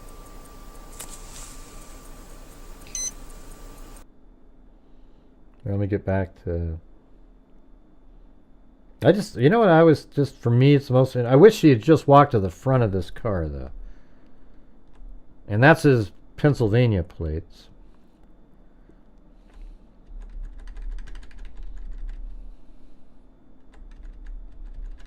You know, I was looking for earlier, from the angle, I was thinking maybe when her camera goes around, if you could see a reflection on the glass on the building, it should be right over there. Like if she went to just to the left a little bit, there's probably a complete reflection of this vehicle, maybe in this window, like right over here somewhere. Here, let's see. Is there a... Yeah, that little sign looking thing, I don't know where that is, but... Found it. So I don't know what in Pennsylvania where you go to find laws, but in Washington it's called the Revised Code of Washington. So I'll try to turn my brightness up, but it's basically, it's just called an RCW, so it's RCW 40. Yeah, it's like he was disagreeing, and I wonder if that's how he sounded when he would grade papers and stuff, or was he a little bit more like when he would talk to the students? Would he be a little bit more energetic about it, or was it just kind of like that, just mundane, you know, calm? 46.61.202, so it's no driver shall enter an intersection unless there is significant space on the other side of the intersection. To accommodate the vehicle he is operating without obstructing the passage of other vehicles, despite any traffic control signal indications to proceed. So you had a green light, so you're thinking you can go, but you're blocking the intersection. Yeah. So that's, if you're ever curious in any laws in Washington, just Revised Code of Washington. So I'm not writing a ticket or anything like that today. I understand you're from Pennsylvania, but in the future, don't proceed through the intersection. You can't get stopped for that alone, unless you can clearly just clear it right away. Okay. So then basically, I understand. You're just supposed to wait behind the white line. Drivers do it all the time, but it never even occurred to me that was... Yeah, I totally agree with him here. You know, it's like, yeah, what are you supposed to do? Actually, something wrong, but yeah. Well, except for the fact that I was blocking the crosswalk, which is what I went through. And states vary a lot from laws. Like Pennsylvania might not even have that law, but in Washington we do. I'm actually just from a very rural area, so we just don't. Well, I guess he did say that later in the. Unless I visit an area where. Oh, I guess he did say that later. Good job, ChatGPT. You got it. So we just don't have crosswalks. Oh. Unless I visit an area where there are crosswalks, and then it's not very frequent.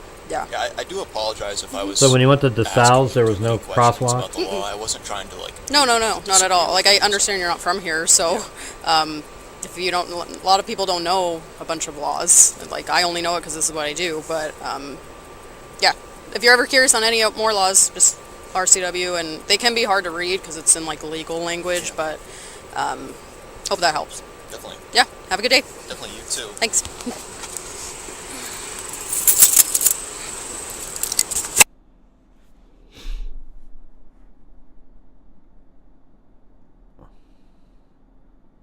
I think these are interesting too, because that's it right there. Look at what.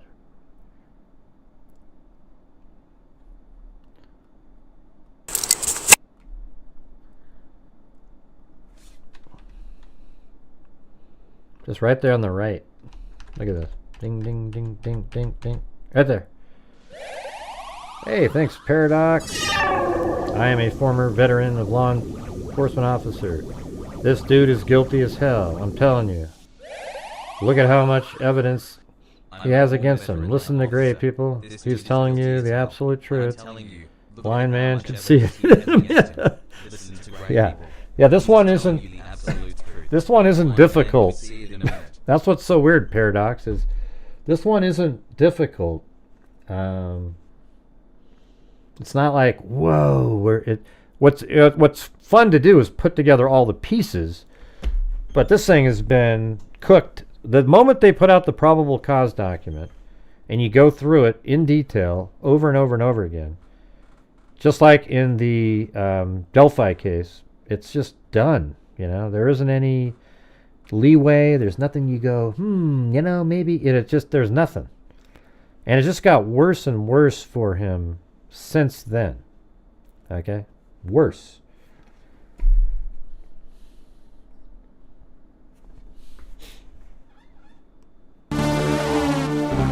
What the heck? Ivan Victor. Oh yeah, he must be doing good on the I checked out the crypto. It's way up there. Thanks, Ivan Victor. Hope all is well, Ray. Love you, gesture emoji, cigarette emoji. Yeah, that crypto went way the hell up again. That went way up into the 109,000 again after it was way down to like 80,000 a coin, Bitcoin. Yeah, then it went way up there. Anyways, thank you, Ivan. That was very kind. And guess what that means? I'm going to send in the other 5. And then we'll continue playing. I want to compare that shot, though, here in a minute. With that.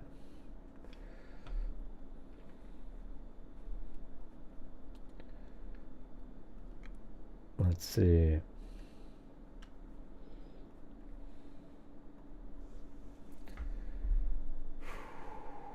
I have to actually open up the live stream now. It's kind of weird. Like I used to just be able to do it. I have to actually open up the live. And here we go. Right there. Nice. Thank you, Ivan Victor. He said, shout out freaks. Hope all is well.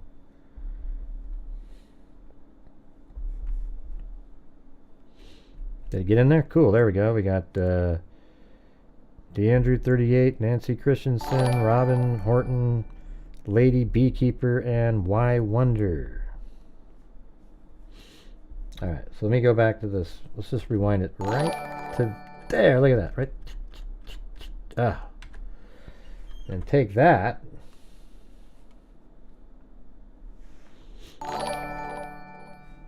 Put that up right, just like right there. And then put this up here.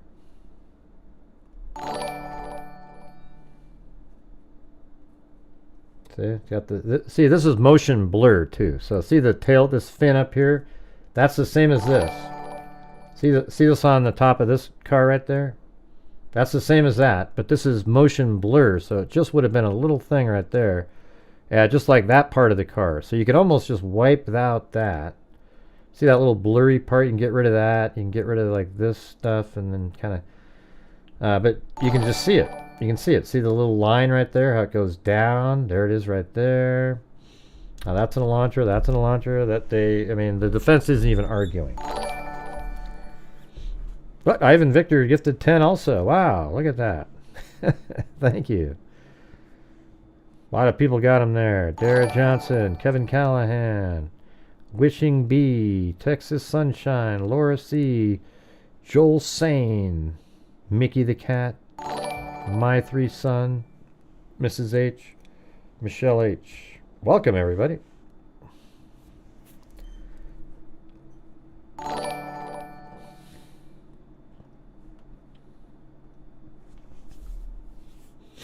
God, don't you just want them to... I want to see the front license plate just on one of these shots right here.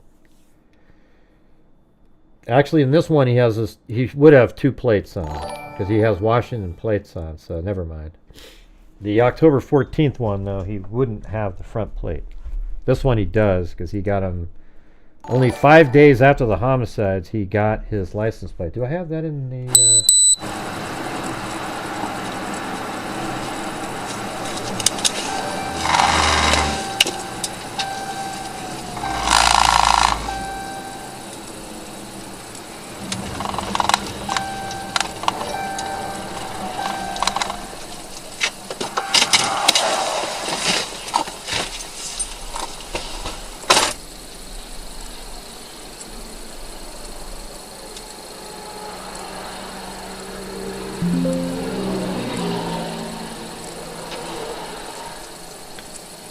You know, I think, what date did he get it? I just saw it the other day. I took notes on it. Like, what day did he get the license plate?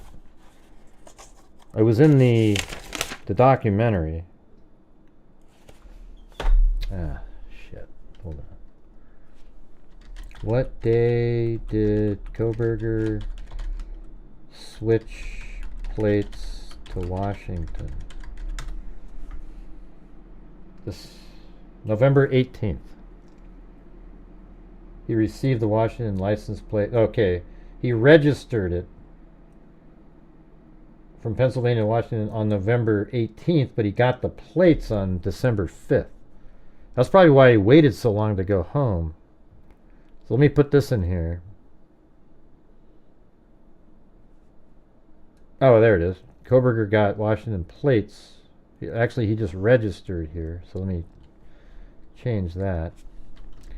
Koberger registered his vehicle in Washington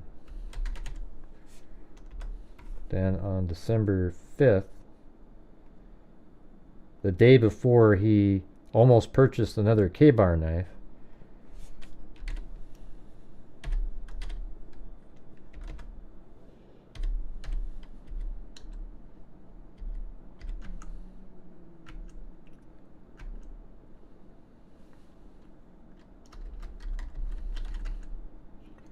According to Washington State Department, he received them. Washington, and received the Washington plate. So received CFB-8708 Washington plates. There you go. Boom. Then the next day he tried to order another K-bar knife. I like this timeline's coming out pretty good here. Just keep adding a little bit, little here, little there. So there's really not much to see here. I don't know if that's the one. I don't think that could be this one.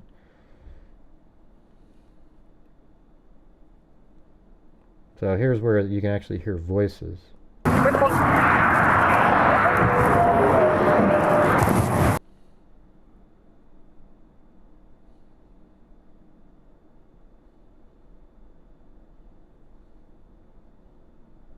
I think it's the same. Wait, hold on. You can tell here in a second. There's a bridge in the background and trees. I don't know then. That doesn't look like that's the same stop. Yeah, no way. So let me move this one into a different order. I think it's this one is that one. So we might as well look at that. He gets pulled over and then... So see the guy standing there, and then this guy gets out. And can you see the... Oh man, it's such a shitty camera, but there's the trees, so that's this one right here.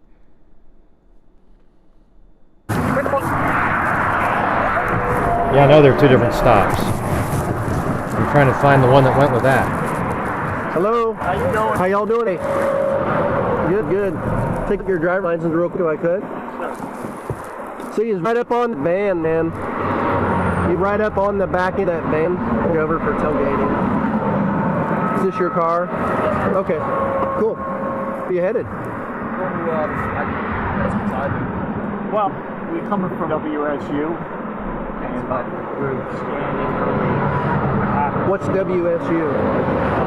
University, basically. That is SWAT team area. Yeah, yeah. I mean, what's up with that? Why did you bring that up so fast into that conversation? And they're almost deflecting away from the crime that he was in. So that's why the dad here is just... I think the dad was aware his kid did this on this trip and is even deflecting every time they get pulled over. My God, the dad brings up this other shooting. Okay, every single time. Oh, hey, there's this other shooting.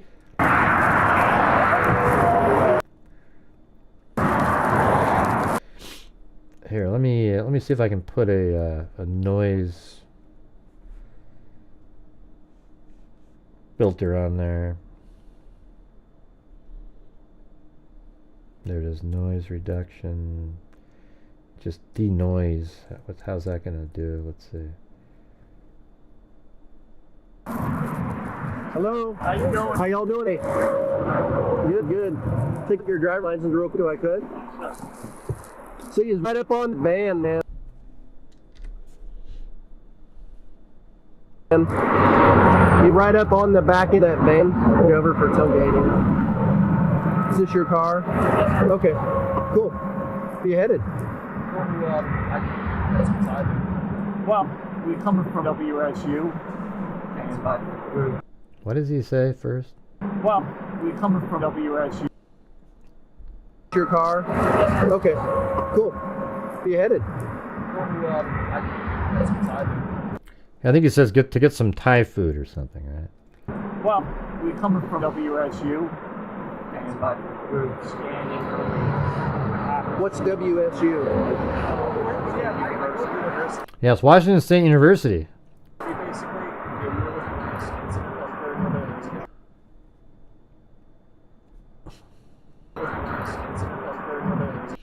God, I gotta boost that up a little bit there. Right here.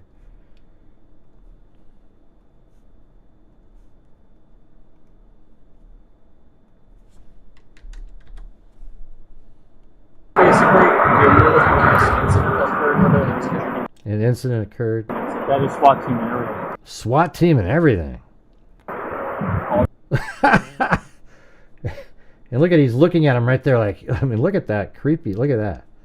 Like, he's looking at him like, do you hear what I'm saying? There's this other event. You know, he's like a Obi-Wan Kenobi. We're not the drones you're looking for. The droids. We're not the droids you're looking for.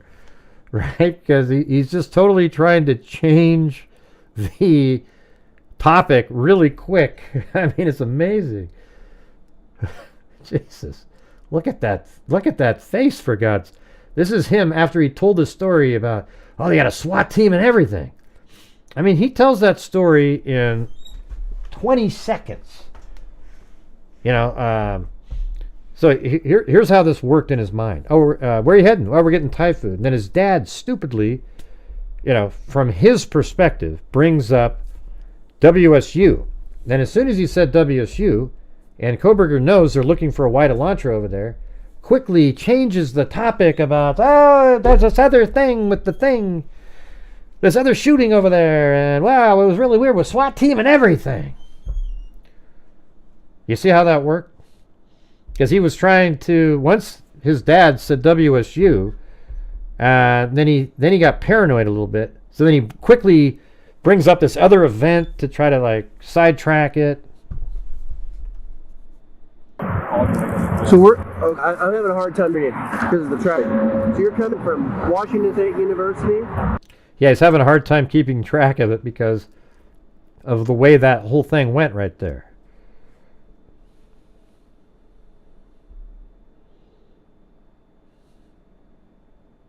That is interesting, Zozo. Yeah, why are you pointing? That's when you're sort of nervous about something. Yeah, we're just going over here, you know. Oh, look over there. I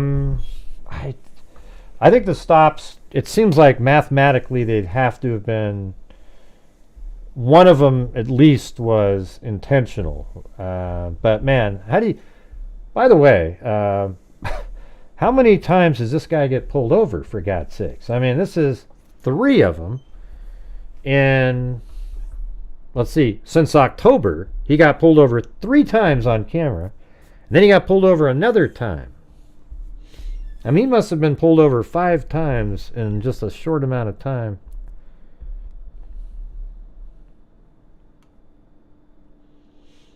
Here, just listen to this part again. Oh, I'm having a hard time reading because of the traffic. So you're coming from Washington? Oh, wait, over here, this part. Basically, he says basically. That is SWAT team area. So, did you say something about his apartment? Basically, that is SWAT team area. So we're. Oh, I'm having a hard time reading because of the traffic. So you're coming from Washington State University, and you're going there. Oh. We're going to be going today. Oh, okay. Yeah. We're slightly flexible driving hours. Hours, days. Right.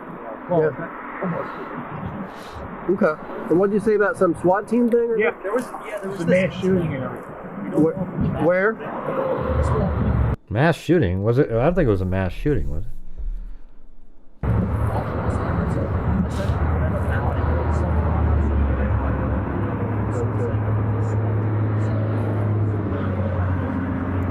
I mean, the officer, why it's interesting that the officer started asking about that. Because it must, I think that's something you're probably told to do. If they bring up something weird, ask more questions about that. I mean, why would you care? You know, you're pulling them over for something else, and then they bring up this SWAT thing, and then I think that makes them suspicious at that point.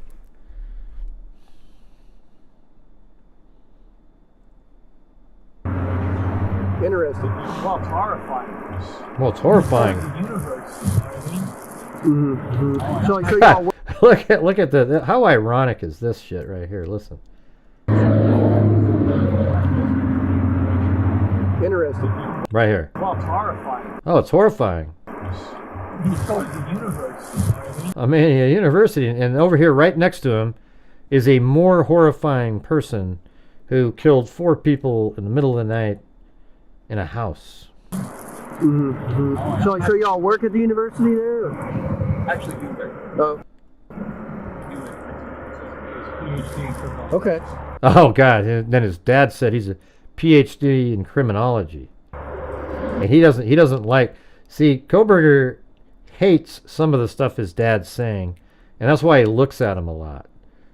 He's like, look at that one.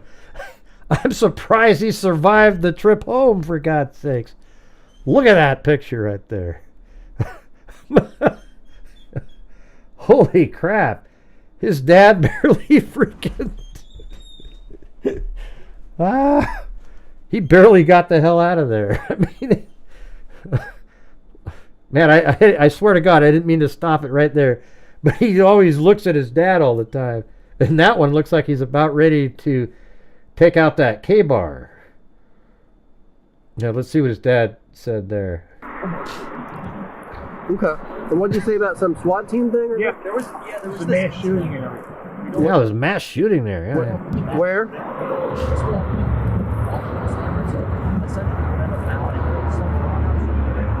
See, his dad gives out too much information for Koberger. See, Koberger knows what he did, and his dad starts offering stuff he doesn't really want him to be saying.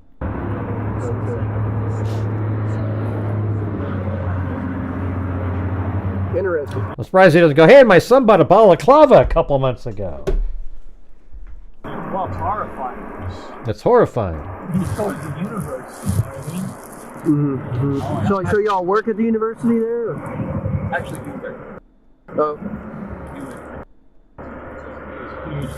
okay. I think at this time he's already been fired, though, right? What day did he get fired? It's right around this time. Okay.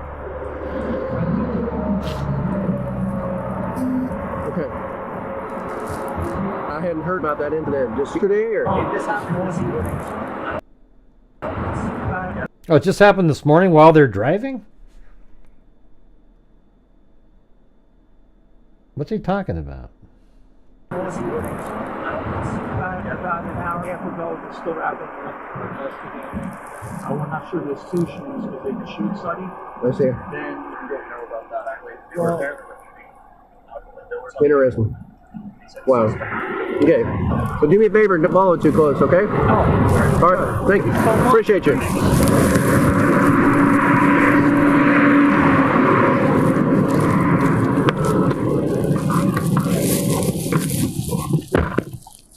One Adam 12. Just met some really crazy people talking about Brent Kopacka.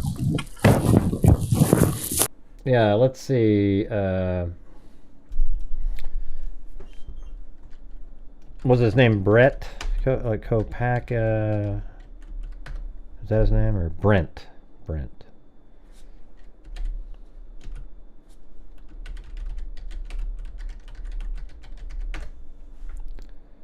Man who was killed by Pullman standoff identified by coroner.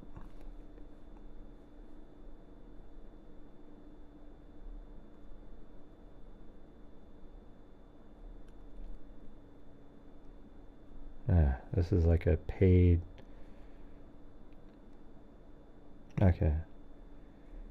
Approximately 31 days after the November 13th, 2022 murders of 4 University of Idaho students, 36-year-old Brent Kopacka was fatally shot by WSU Police Sergeant Brett Boyd in Pullman, Washington. The close proximity between the neighboring town of Pullman, Washington and Moscow, Idaho led many to speculate whether the two events... How could they be... It's like a month later, for God's sakes. But it does say right here, the below weekly update is a reference to the Palouse area law enforcement critical incident investigation of the officer-involved shooting that occurred on December 15th. And that's exactly what date this is right here. So it was early in the... They must have been just driving and driving and driving then, if they were there at the time. Was it like early in the AM or...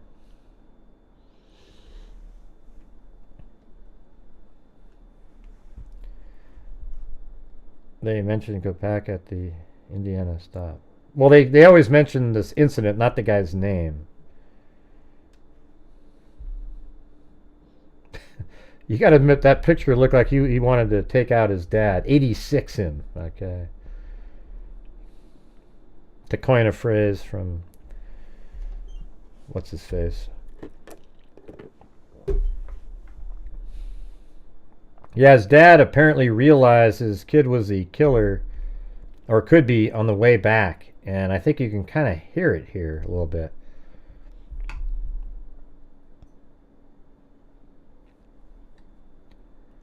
Let's see, 1000 Southeast Latah Street, Pullman, Washington.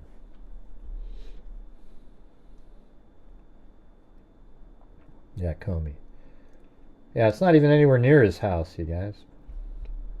The shooting was right here. Remember how they always say, oh, it was right there next to...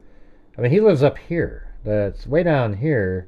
This is kind of where his car was driving on November 13th at like 2:40 or 2:56 in the morning.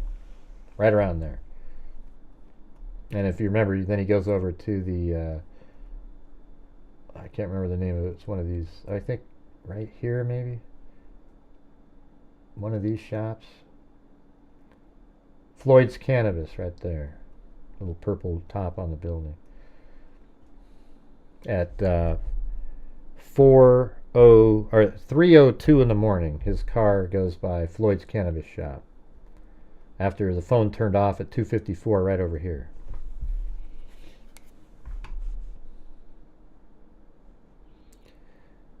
Gray Hughes didn't say it was near Brent Kopaka's house, just saying that I wasn't talking to you, Chickbait. I don't even know what you're referring to. No, it doesn't correlate to anything. Koberger left on the 15th, and then Brett Kopaka does something. How does that connect? What's weird is it's not, that just makes it less connected. It's crazy. I mean, it doesn't even mean anything. It's just, these people, these pro-burger nut jobs need to go get some mental health somewhere. Literally, like, you know, check into a facility of some sort.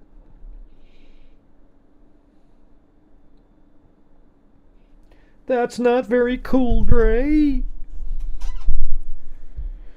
Alright, you guys, if you're out there, we're having one of those lulls. If you want to support the channel, that'd be awesome. We can just have one of those another good nights, kind of keep rolling through the month.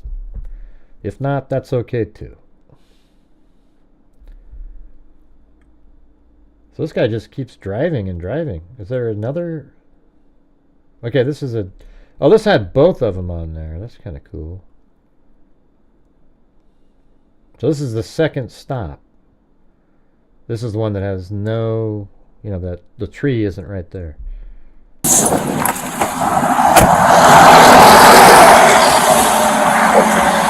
And this must be weird because it's like, well, we just got pulled over a few minutes ago. Hello.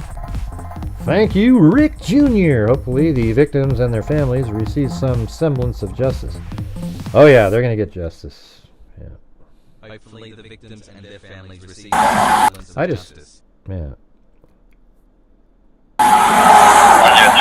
The only problem is on the second stop you can't really see them. Other than right there. Man, this guy, he's always got little strange looks, man. Look at this one. Woo. Man, that's crazy. Let's see. On the state, please get your license and registration. I realized stopped me when you were driving by me there. You're a little too close to the back of that semi. About one car between you and the back of this trailer. About one car with 10 miles an hour, so going 60 or 70 miles an hour. About 6 or 7 cars.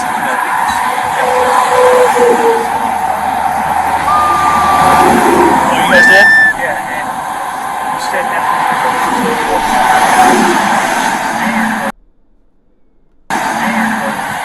So.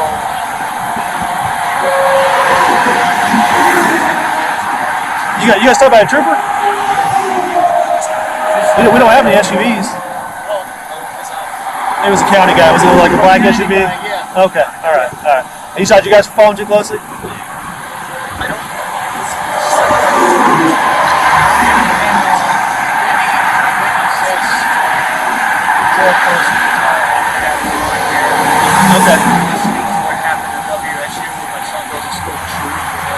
Yeah, they're bringing up the shooting again now.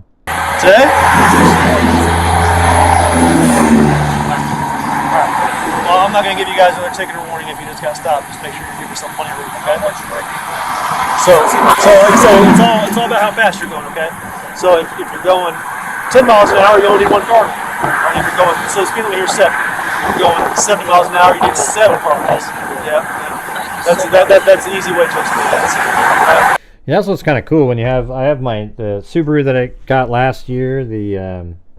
When you drive around and you're driving well, I guess when you're driving around, you're driving. The cruise control now are crazy. Like you turn it on and you have this little road tracker thing, so it keeps you in the lane. Even if you like fell asleep, it would pull over by itself and then. Yeah, but like you're driving around and you set a distance. And let's say your cruise control, you're set at 68 miles an hour or something, right? Well, it's driving, and all of a sudden a car, 5 car lengths in front of you pulls into your lane, let's say.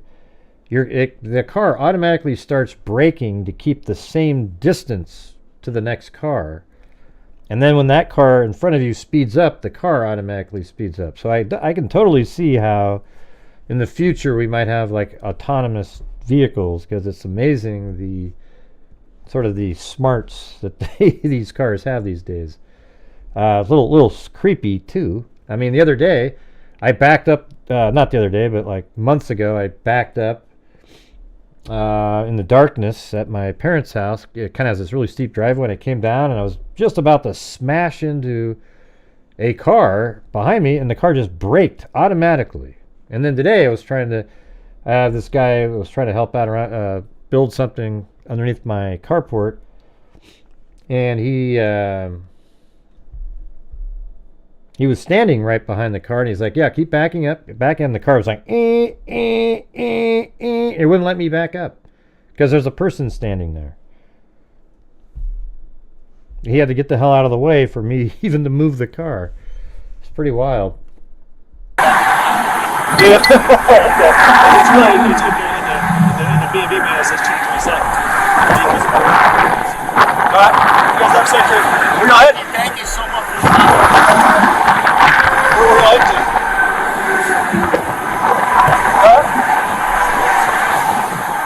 Yeah, but a lot of times you ask questions that you should just kind of know the answer to. Right? Chick bait. You know, like throw out a question. What's a question that you have right now? See, when people ask questions about like Brent Kopaka and stuff, those are the people I just go, yeah, forget it, man. There's nothing, that person has absolutely nothing to do with anything.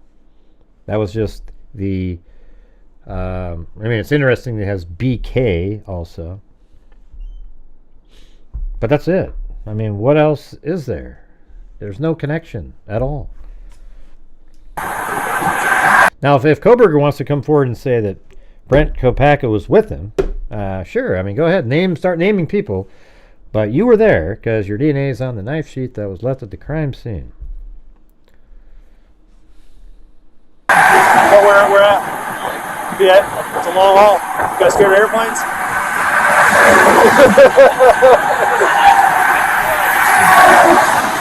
Yeah, maybe. Zozo. Okay. Alright, we're at. Please have a safe trip. Thank you, sir.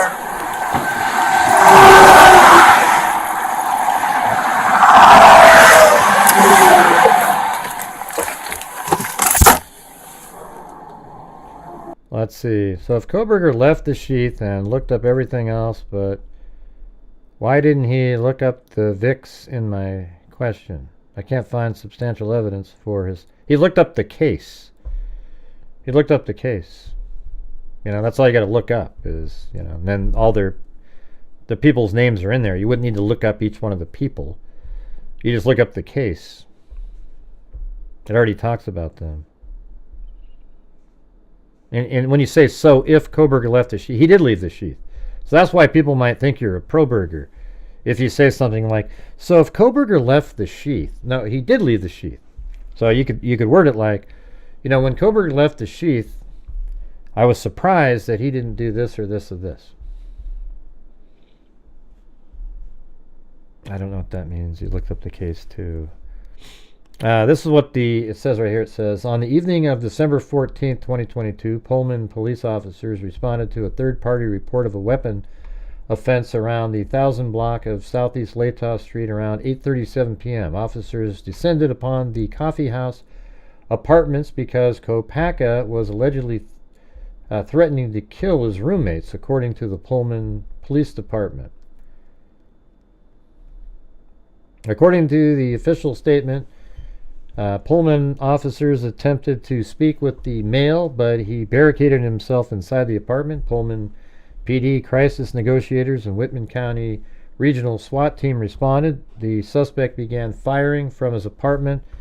The area was evacuated. The report continues on to say, after unsuccessful negotiations, escalating behavior, and continued danger to the public and officers, the male was shot by a member of the Whitman County Regional SWAT team. The suspect was found deceased when the Whitman County Regional SWAT team cleared the apartment. The dispatch audio was released from the incident in just over 5 hours long, even though the SWAT standoff took place over the course of 8 hours. The report begins with the dispatcher stating there's someone pacing outside. I mean, what does this have to do with the case? It's just so stupid. It's mind-boggling. What does this have? See, here's what it is. The Proberger nutjobs believe that it's a massive conspiracy cover-up, and Brent Kopacka, who's this military guy with some special forces person, he's the real killer. And so what they did was they took him out to shut him up and then framed it on Brian Kohberger, right? That's what they want you to believe. Isn't that just insane? Like, it's just, oh God, it's unreal, man. Just these people.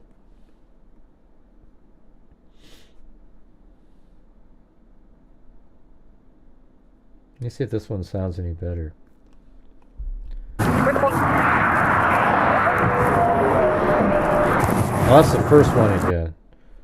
Oh, that's the first one. Yeah, I don't know why it's cut off like that. Let's see if the audio is a little bit better on. I doubt it. I know. You should go on to state police, get your license and registration. I remember I stopped you, man, when you were driving by me there. You're a little. By the way, like if you were the cop and you went around like this and you looked inside the car and you saw somebody look like that, wouldn't you already have your hand on your gun at that point? Wouldn't you already be ready to go?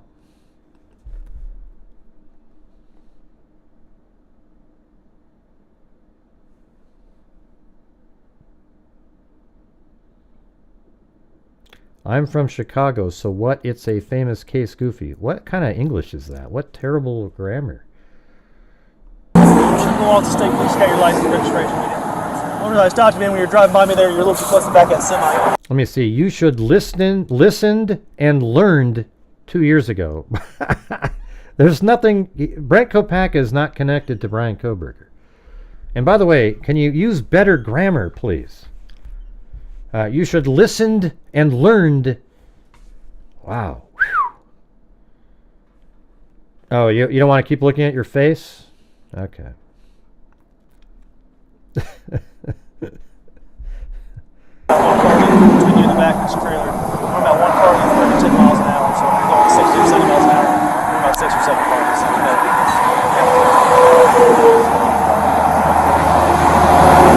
Oh, you guys did? Yeah, and what do you mean you believe he may be guilty? See, that's the thing, Chickbait. When you say you believe he may be guilty, that's where the problem is, because there is absolutely nothing that points away from it being Brian Kohberger.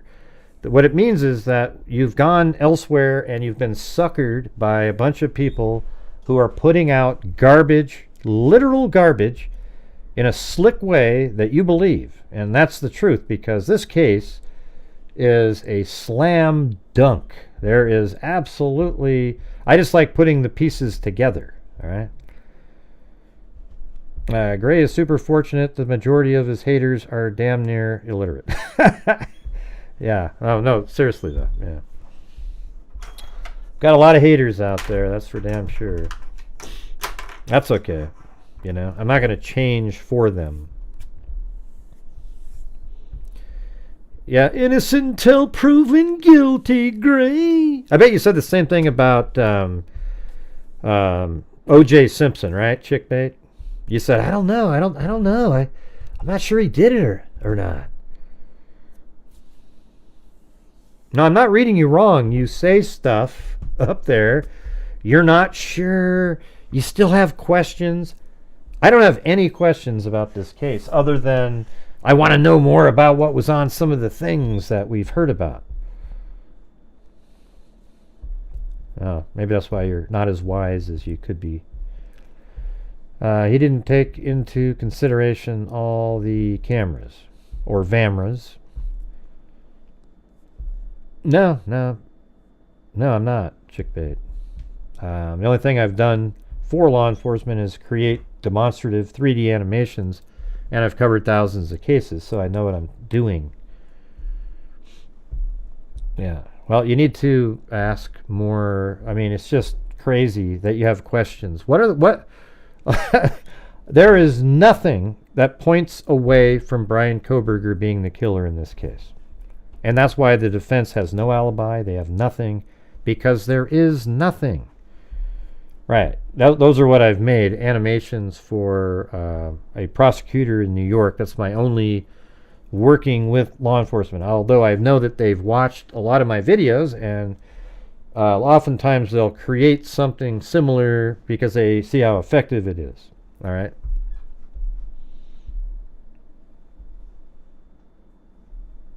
Now, we don't know what made him that way. He just is that way. Some people are like that. I know you say you're not a pro burger. I know you're not a pro burger if you aren't sure. I just don't know how you can't be sure at this point. It's just so obvious. And I'm not blocking anybody. I like chick bait. I'm just arguing with her because I get so curious when there's people out there that are like, I'm just not sure. And what it makes me wonder is, are you watching the clown and the UK guy on a daily basis and being fed just a bunch of crap? I mean, it's just, yeah. Yeah, I'm just talking with chickbait because it's almost like seeing Bigfoot, you know? Like you've got somebody, you're like, wow, that's crazy. So what is it about it?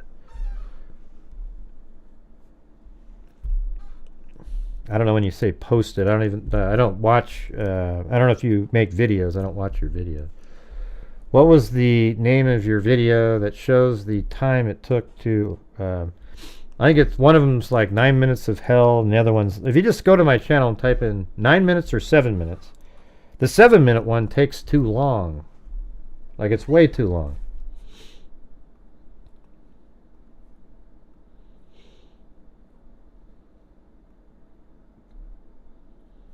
Yeah, let me see.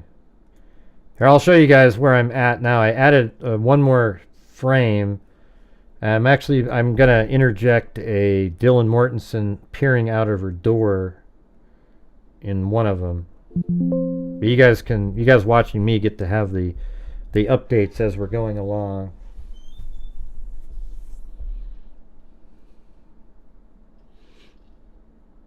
Right. I don't want you to promote, you know, especially if this is how you think. I like people, you got to have like rational, factual information. Okay, here we go. So here it is so far. That's the sliding glass door with Koberger with the balaclava.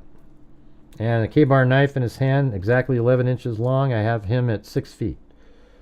He's going up the stairs. I've kind of animated each of the... that didn't look good. How come it jerked like that? That kind of jumped in too far real quick. Oh, I know why, because there was a still frame. I gotta fix that. Comes into the room, and then I sort of blurred out, you know. Then there's like a kick, and there's fighting, and I'm gonna have more of those shots to put in there. And then, now you have Xana leaving her room with her cell phone.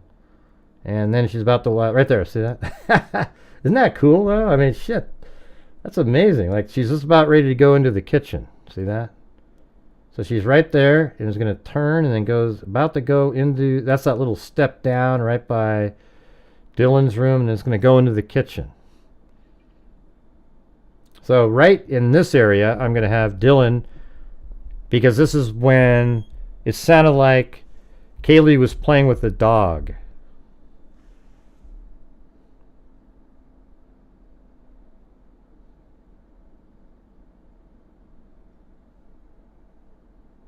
You know?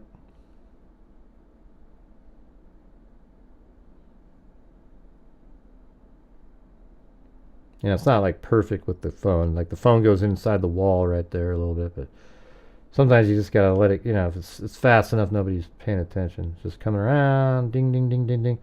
And that's gonna be right into the kitchen. So the next shot will be in the kitchen, and then she's walking right towards the camera, and then maybe goes over to the sink area or something like that. But before that, I'm going to have Dylan look out her door, right? And then when she looks out her door, she'll be listening for sounds. There's sound upstairs. That's when Koberger, that attack that I just showed you, that's the sound of her playing with the dog upstairs. And then, Yeah, so she looks out and then goes back in, and then I'm going to start showing Xana leave her room, goes into the kitchen, hears something. Then she goes upstairs, and then she's going to notice that there's a character in Madison's room, and then she's going to go down the stairs and go, hey, there's somebody here. And then after Xana walks by, that's when Dylan sort of opens her door really quick, doesn't see anybody, and shuts it, and then Koberger probably comes down. Or maybe, I don't know how the timing of that works, but, and then the final time she looks out is when she hears, like crying or something coming from the bathroom, whimpering sounds, and she opens her door, and that's when Koberger walks by after killing this character right here and Ethan Chapin, and then you see his bushy eyebrow when he walks by. All right, that's how it's going to go. That's pretty cool, though, I think. I mean, just the animation part of it.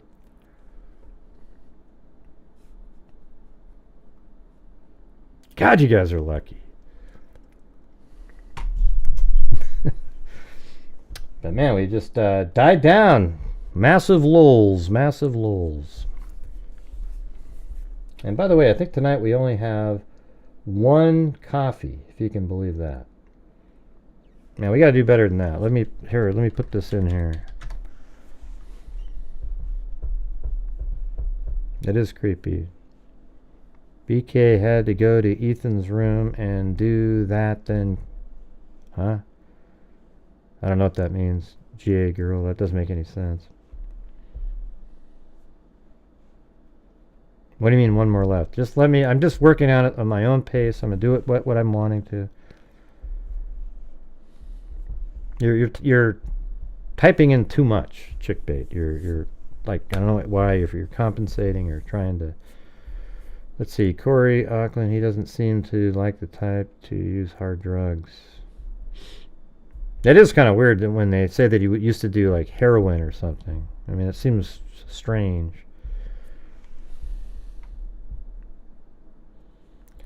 Thank you, Laney Carter. You freaks are the best. Well, in this case, there isn't another side. There shouldn't be any other side. Then, I mean, can anybody point? Let me ask you guys something. Can anybody in the chat point to something that points away from Brian Koberger being the killer? Go ahead. Just some piece of information. Anything.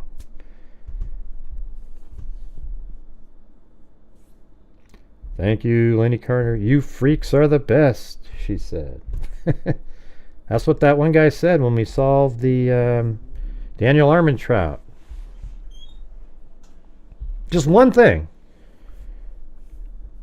Didn't he? And then when he sold his sister's... I don't even remember anything about his selling his sister's phone.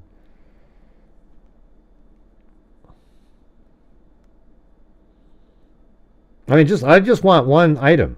So that's what I'm always wondering about when these people are always like, I don't know, man. I don't know. It's weird. But there's nothing. It's just this case is so simple, you guys. And I'm just here to put the pieces together and continually put out information that's absolutely factual and it shows you the reality. I know it's not as interesting. That's why I'll get like 8,000 or 9,000 views, and the nut jobs who put out bull crap on a daily basis get 50,000. But I guess that's just the way it is. You know, it's not going to keep me from doing it.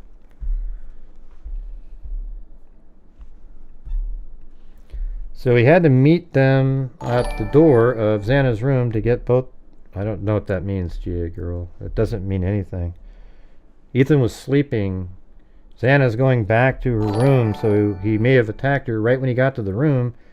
And then he's still kind of sleepy and groggy, and then he hit an artery of his, and then he's still on the bed. He didn't even, I'm not even sure he even ever really knew what hit him.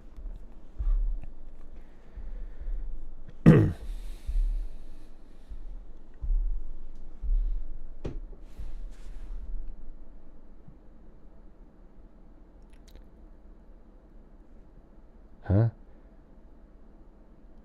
What case is the mall case? What are you guys referring to? The phone at the mall. What is this Koberger and the phone at the mall? What are you talking about? I think Maddie had lights around her closet. I don't know. Yeah. I don't really care what was on in there. Now, watching the animation brings home that those poor kids endured. I can't imagine feeling safe in my bed with buzz and waking. And thanks up there. I can't imagine feeling safe in my bed, W buzz, and waking to the monster slicing me up. Thank you. And Ivan Victor gifted 5 more up there to Sis, Beautiful Life, 2468, Jessica Stinson, and Mama Tried. I'm just waiting. I'm waiting for somebody to give me something. Oh my God, you're not sure he could do it alone. That's just insanity. My God, there's so many killers out there that have killed multiple people. I mean, Danny Rolling killed a guy that was completely awake, athletic, bigger than him. He had a K-bar knife, killed him, killed another person. In this case, there was 4 drunk college students at 4 in the morning, and all of them were really sleepy, and some had already gone to... 3 of them were asleep, and 1 was awake and drunk and was walking around, had something to do with DoorDash, right? That's it. It's such a simple case. It's like, I don't understand the confusion. I think people willfully are ignorant in this case, intentionally being ignorant so that they can keep a theory or a thought alive. Do you guys see what I'm talking about? Like, what? How come it's so difficult? Law enforcement even went through and did a test and said that he could have killed him in 2 minutes quickly, or 4 minutes if it was sort of slower.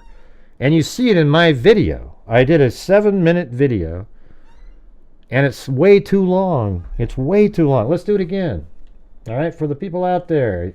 Of course, you probably haven't seen it, some of you, because you don't watch my videos. But let's go ahead and play it.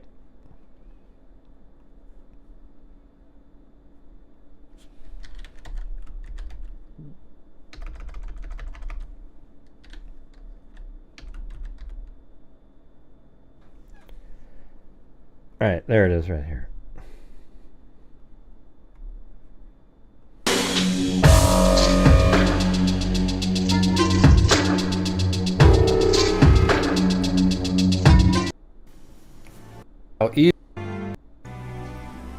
Illustrated by the red dot. Yeah, so look at, I even have it at, look what time I have it go in. Almost exactly what I think is going on right now. About 4:10. Right? Goes in. This is an older version here. I like my lighting now. And oh wait, hold on. Let me get rid of this thing on the screen here. Goes up the stairs. So look at time. It's 4:10. Goes into here. I mean, this is wasted time here. That's not what happened, but it only was like 4 seconds. And then right here, goes in, and then look, he's in the room. Just do it in your own head right now. He's attacking the girls right now. Go ahead. He's in there. He walks over, just like my other video has. He's already probably struck Madison, don't you think, at this point, right? He's attacking. He's attacking. Yeah. Yeah, that's the one in Australia. That's one Zozo was showing me the other day. Guy killed 6 people in a really short amount of time. I guess he had a K-bar knife as well. But apparently to some people it's impossible. So look at right now. He's in that room attacking people. How far do you think he's already, he's almost, obviously he's done probably killing Madison at this point. Don't you guys agree? And he's already fighting Kaylee at this point. Kaylee woke up when he attacked Madison and woke up, and there's a little fighting going on. There's some noise up there. And probably right around now, she's not alive anymore. He's probably killed both of them at this point, because he's in there with the K-bar knife and he's fighting quickly. They're not alive at this point. But look it, I'm just going to keep letting the clock tick away. It's just ticking and ticking and ticking. And it'll show you how this is just way too long anyways. So even if it's 4:10 to 4:17 in the morning, I think it was more like 4:12. And I think the 12 is, I think the time when he went upstairs and started attacking is likely the same sound that Dylan heard that sounded like playing with a dog. And I think at that moment, Kaylee might even be in the kitchen area or heading to the kitchen. And she maybe heard the same sounds but went to the kitchen. And then she heard a little bit more, so she goes, let me go look. And then she goes walking up this, this is Xana, I mean. She goes up the stairs and then sees, oh, yeah, I switch it to Xana. So she goes up the stairs and, sees somebody through the door, and that's Koberger.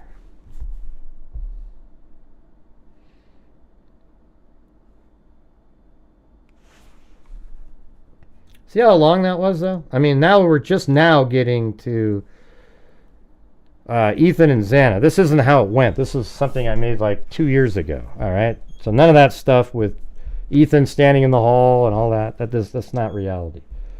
But look at the time here. It's only been 3 minutes and 15 seconds. And I'm going to allot like 2 minutes for each of Xana and Ethan. Like, we're going to be sitting here for a long time. Like right now, Xana has probably been attacked brutally already, and he's already turned on to Ethan in reality right now. And just in like 20 more seconds, it's over. Okay, but that's not what we're doing here in this experiment. We're just going to keep playing it for 7 minutes. And you can see it's just way too long.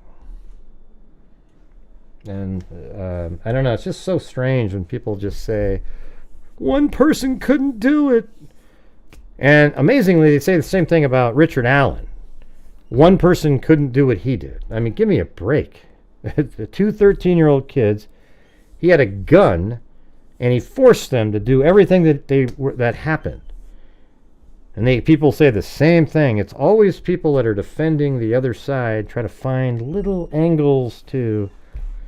It's just bizarre to me. I don't know. Look stuff up, man. Try to, educate yourself and see that there's many cases where people have attacked awake people in less time than that. This is something that would have been really easy. It might have been physically tiresome, exerting the rage that he had for these types of people. People that were actually having fun lives where his sucked. So he probably was, viciously stabbing over and over and over some of the victims. But it doesn't really sound like that too much. Like Ethan, it sounds like he hit an artery and then carved something. So look at all that time. Now we're going over to Xana now. See all that time? That was just for Ethan. And now it's Xana. Okay, and then it's another 2 minutes. So hopefully, if you're watching this, you can see how absolutely long 7 minutes is.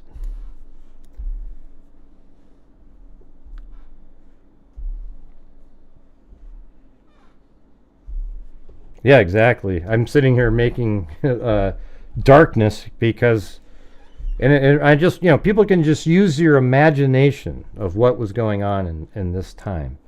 But you can see that it's too much time, even 7 minutes. I made one that was 9 minutes, and it always bothered me because it seemed way too long. When I made this one, it seemed way too long. Everybody, even after watching it, went, wow, yeah, that's too long still.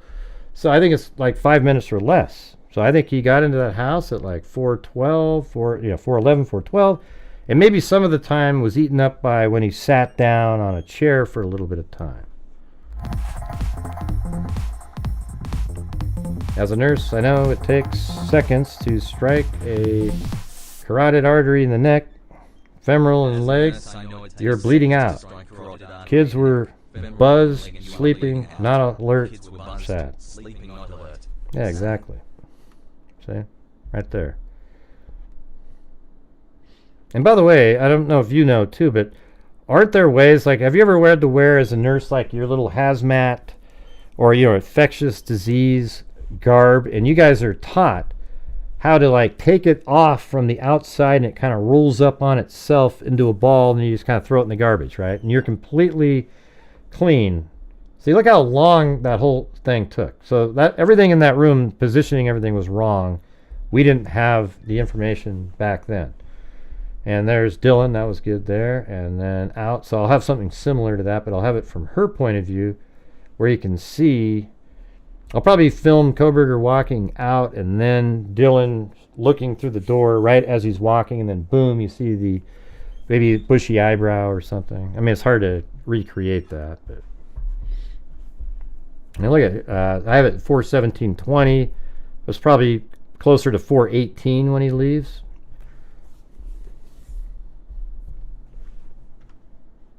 Yeah. So that was just way too much time there.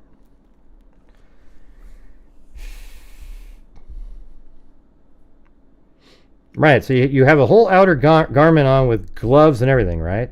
And you sort of pull it, you kind of like take it off from the, like inside out almost, right? And then you roll it up. I mean, couldn't Koberger have just done something simple like that? How long does it take to remove those items when you have something on like that?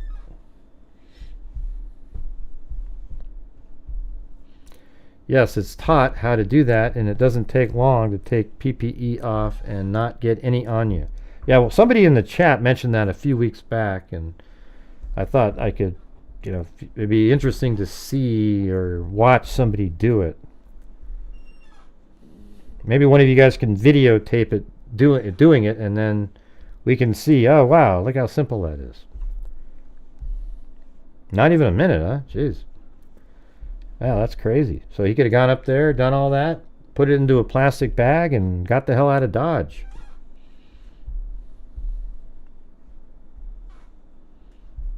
Yeah, it looked creepy looking at his own dad.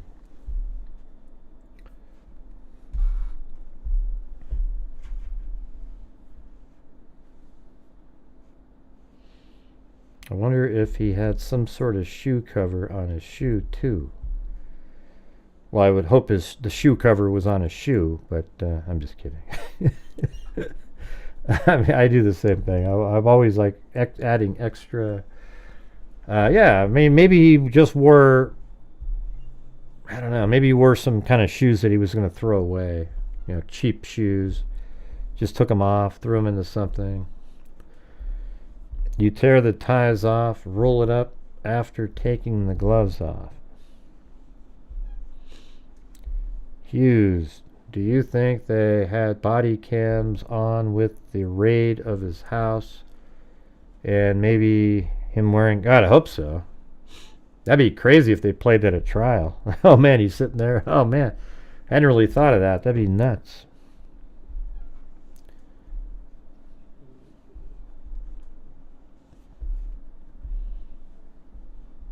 Oh yeah. I had to step away. 404 votes on the poll. Woohoo. Oh, I forgot about... and by the way, can you guys hit that like button? You know? It's not really that hard to hit it. Alright, so most people think the defense put it out there. I don't know. I don't think so. I think it's the number 1 on the list there.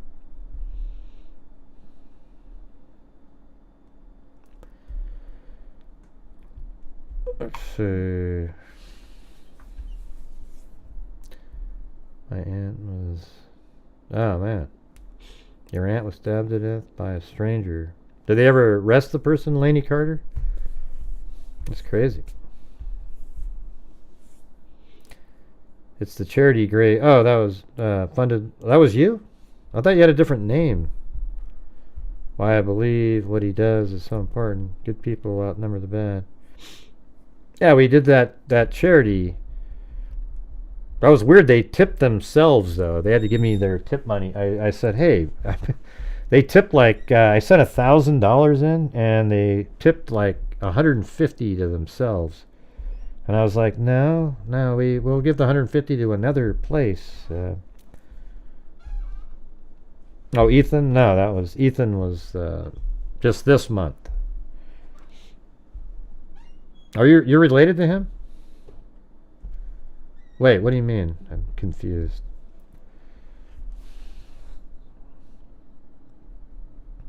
Now I'm confused.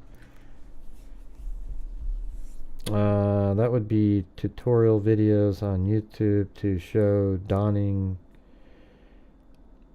the vacuum. Well, maybe it was just a K-bar knife that looked like a vacuum to her because she didn't want it to be something.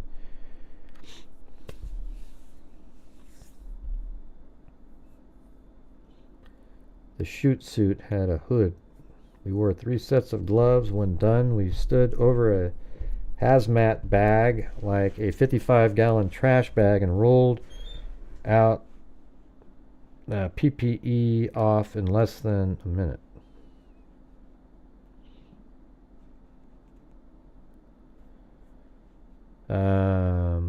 What are you referring to? What's a chute suit?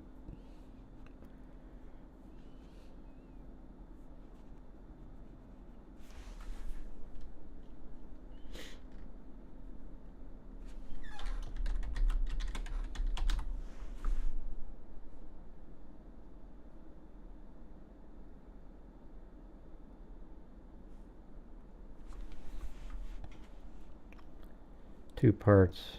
I can't. It's hard to find it. Oh, I used to paint huge logging equipment with toxic polyurethane paint. We had to wear a chute suit that was vapor proof with hoodie or booties to cover our shoes, a spray sock that only left our eyes. The chute suit had a hood. We wore 3 sets of gloves. When done, we stood over a hazmat bag, like a 55-gallon trash bag, and rolled our PPE off in less than a minute. Right, that's kind of crazy how you just roll it off. And it just sort of, the outer portion never touches you. And that's exactly what Kohberger would try to do, since he knew how to not contaminate a crime scene.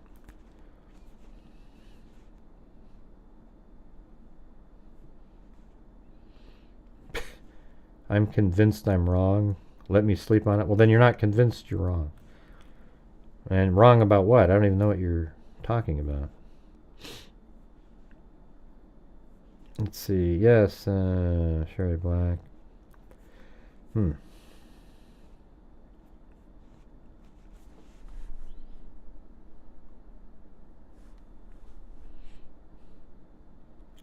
That's crazy, Mike. That must be... must have been some pretty dangerous stuff. I don't care if you're a guilter. There's no... We're not guilters. We are the rational people. Okay? The other people are the nut job pro-burgers. There isn't guilters like these people who are just, he's guilty, you know, we can't think anything else because we're crazy. No, it's just the way it is. I mean, all the facts in this case say exactly what I'm trying to tell you. There was a super chat earlier by, I think it was, who was that? Paradox, who said, I'm a former veteran law enforcement officer. This dude is guilty as hell. I'm telling you, look at how much evidence he has against him. Listen to Gray, people. He's telling you the absolute truth. Blind man could see it in a minute. And that's exactly right. That's why it's so shocking to me. That's why I think it's so disturbing and unethical that there's these people out there like, the UK guy, the clown, there are a whole bunch of other guys. I don't even want to say their names so that they don't get a view from it. They're just disgusting people, okay? They know. I think they have to know inside that they're full of crap when they're telling people all these wild stories. Every single day, they come up with a new theory and a new alternate suspect that has no chance of being a suspect. And if, I would have more trust in somebody like that if they kept focusing in on one person the whole time and they just aren't dropping and they keep finding little nuggets they think are interesting. But they're not doing that. They just move with the wind of, okay, this one didn't work, let's try this one, this one, this one, this one. Why are you doing that? None of the people that you're looking up are even remotely close as Kohberger. I mean, my God. Kohberger, you could make a case against Kohberger that's incredibly strong, even without the knife sheath, the DNA on the knife sheath. Without the DNA on the knife sheath, even if it didn't lead directly to him, over time they would have found his name, and they could have made an incredibly strong case against him. Nobody else has anything like that at all. There's no strong case that you can make against, let's just get rid of the knife sheath altogether. Well, who else out there could you make a strong case against? Nobody. Kohberger turned his phone off at 2:54, and I mean, come up with a good excuse why he turned his phone off at 2:54. Because he gets a lot of phone calls at 2:54? Or was it that he doesn't want his phone to be tracked where he's going to be going? And then at 3:30, his actual vehicle is spotted. Or 3:26, it starts on Indian Hills Drive in Moscow, Idaho. And a vehicle matching his. See, that's one of the things that's interesting. Again, I want people to look at this one more time. I mean, I'll probably show us 1,000 more times. Because it's so important.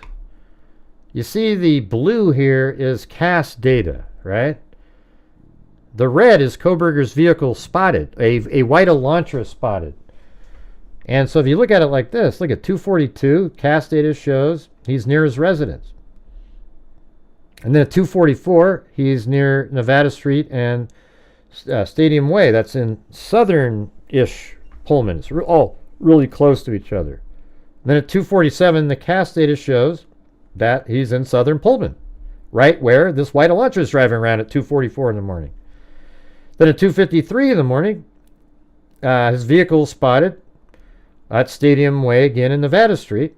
And then at 2:54, the CAS data shows that he turns his phone off in that same general area in southern Pullman, Washington. And then 8 minutes later, which is exactly the amount of time it takes to drive to Floyd's cannabis shop, his vehicle spotted there at 3:02. And then we start the 3:26 at Indian Hills Drive, 3:26 also at Indian Hills. I don't know why I have two different addresses there, but there's two cameras there. And it's actually, I think it's not even that at all. It's like one. No, that's right. There's three here on Indian Hills Drive. 787, 763, and 755. This is what my brain was thinking about. And then it passes the A&W restaurant. Then it passes the Ridge Road camera. Then it shows up on the 1320 Linda Lane camera. Then then it starts the three loops here, which have exact time comparisons up here, where it's 33 seconds, 32 seconds, 31 seconds. Got quicker and quicker and quicker. Then it was 23, 29, 32. Got slower and slower and slower on a certain portion of it. Then on this part here, it's a minute 43, 49 seconds, 56 seconds. And this is the time it sat there by the house. So look at this, a minute 43 on the first loop. That means it sat there for a minute. Right here, it sat there for 20 seconds. And this one, maybe 25 seconds. And then we have 35, 37, 41, and then 18 seconds on the last one as it's heading out as really fast, like double the speed of the other ones. There it is. All right. So, yeah, the 19 seconds is the one traveling behind Queen Road, and then the headlights seen on 1127. So look at it, was like up here 23 seconds, 29 seconds, 32 seconds, and then 19 on that one. So it went way faster around behind in the darkness. So anyways, we got it all sitting here, and it is what it is.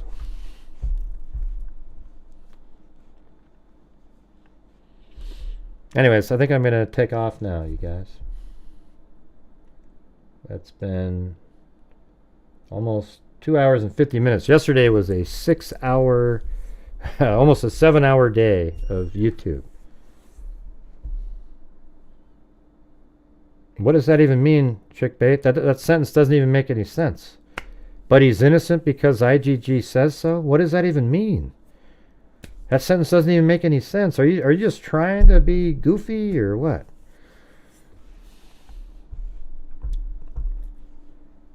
Hey, thanks, MW.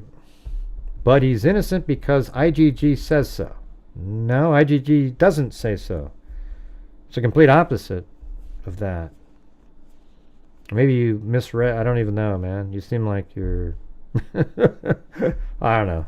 You do whatever you do. I don't agree with anything you say, so... No, listen. The IGG does not say that he's innocent. The defense doesn't even say that he's innocent from IGG.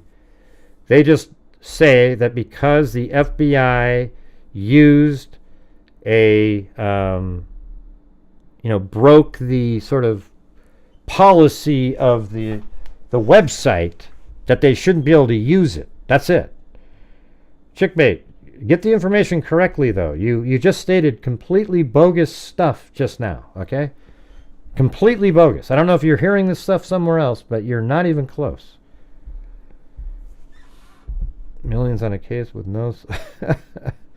I know. No, it's wild, Mike. It's just... it's crazy times. I think we got... somebody else sent me a coffee a little bit ago. Who was that? Oh, yeah, it was Kathy. Kathy G. Love the show and appreciate all the hard work you've put into the case. Thanks. Hey. Yeah, I'm just really into this case right now because it's just so in my mind, and I think it's the reason I think it's so interesting is because there's a lot of detail, first of all, but Kohberger is a serial killer. That's what he was going to be. That's what he was trying to be. Your sentences don't make sense, chickbait. Using prosecution on this and Taylor's misgivings, this is my opinion on facts. That doesn't make any sense, man. Yeah, it doesn't make any sense what you just typed. I'm sorry. I apologize. Well, Kohberger looks guilty too, just sitting there. Yeah, that doesn't make any sense, chickbait. Listen. I know what the DNA evidence is and how it works. You do not. You do not have any idea how it works. I can just tell by your comments, all right? So try to learn something. Maybe go back and watch some of the other videos we had with Dr. Colleen Fitzpatrick. We actually sat here and watched the IGG conversation, and she was like, wow. Ann Taylor didn't even know what the hell she was talking about. And sort of sounds like that's where you're coming from. All right? Let me explain the DNA really quick before I get the hell out of here. All right? I'm going to explain it to you. Try not to type. Just listen, chickbait, for a couple minutes. You can do it. I know you can.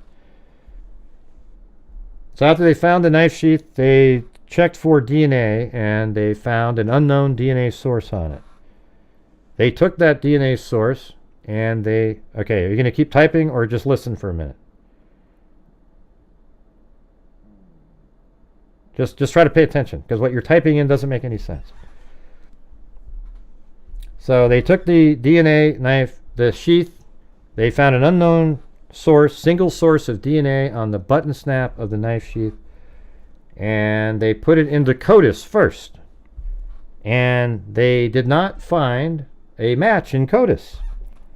So then the next thing you do is forensic genetic genealogy. And if you guys remember on this show, we actually brought Misty Gillis on right when there was still a missing person. Not a missing person, but an unidentified person out there. And I told her, I said, do you think they could deploy rapid genetic genealogy?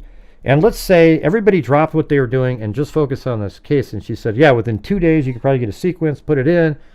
And it was crazy. And that's exactly what they did. But what happened was the Othram Labs got the DNA sequence, and they tried using GEDmatch and family tree DNA. And it just wasn't moving quickly enough. So the FBI took over. They started with what Othram had completed, and then they deployed the MyHeritage website, which also allows you to upload your raw data But this one is a commercial site that has millions of people on it. So then the terms of service, though, for the website is that it's not for law enforcement use. It's not a law. It's nothing. It's just terms of service. So they uploaded the DNA there and used that database to construct a tree of people, and it led to a person named Brian Koberger. They gave the tip to law enforcement. That's all it is. Hey, we think it might be this guy named Brian Koberger. Then they had to look into it. They went and found that, oh my God, look at 2 officers. Noticed the vehicle on the Pullman, Washington campus. Okay, we got that. They start looking into all these different things. And then eventually they found enough information where they got a search warrant. Or not a search warrant. Actually, they didn't have a search warrant yet. So they were just following him, checking him out. And they collected trash from his parents' house. After he got there, they collected trash. You do not need a warrant to collect trash because you've thrown it away. Now, apparently it was on their property, so they said to the dump truck, the garbage truck, hey, just collect that and take it aside. We need to look at it. And in that process, they were able to find that in the trash, DNA was the biological father of the unknown, of the DNA that was on the knife sheath that, FGG determined to be Brian Koberger. But the DNA in the trash can was the biological father of that sample. And then that was enough to get a warrant for the arrest of Brian Koberger. And then after his arrest, they swabbed his cheek and then compared his DNA to the DNA on the original DNA from the knife sheath, and it was a 1-to-1 match with absolutely zero chance of it being anybody else's DNA. So his DNA is on the knife sheath. And so what the defense is trying to say is, well, that wasn't nice how they broke the terms of service, so everything that they got from that needs to be thrown out. And that's just not going to happen. It was a tip. If a psychic called in and gave a tip, that's exactly what it would be, is a tip. And you wouldn't be able to say, well, how'd you get the tip? It's stupid. Gray, take the front image and put it into the Bing and have, what the hell are you talking about, man? No, it's not a green car, man. It's not a green car. You're insane. It's not a green car, man. The FBI gave the tip. Look, in 5 minutes, chickbait, you're going to say something else, okay? Come back when you've got it all figured out, okay? I don't know what you just keep changing your mind back and forth with stuff, and it doesn't sound like you've actually followed the case, to be honest with you. I'm just kind of confused. Jesus. We've got a live one, everybody. We've got a Whack Job Pro Burger in the chat who says it's a green, a lime green Elantra. No, we aren't going to find out soon. It's not the car. It isn't the green. Okay, so you're telling me that there was a lime green Elantra that's missing a front plate. I've seen it. I've seen the picture. I've seen the green. I actually have seen the car. And it sat there and drove around its own neighborhood in the same parking lot for hours. I mean, for 50 minutes, it's driving around when it could just walk over and do all that. Wow. Okay. You guys are crazy people.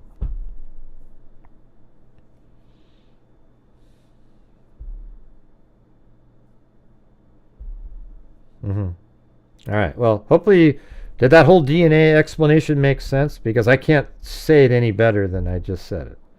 I don't have the ability to. That's all I can do. And by the way it works on another level is, when you spit into that little container and you send it off to Ancestry.com, and then they take your DNA out of that. You know how that works, and then they start saying, oh, look, these are your relatives. Well, there's no way to take spit from touch DNA. Like, it's just, that's what it is. Like a DNA that's on the buccal swab, you can't send it in that way.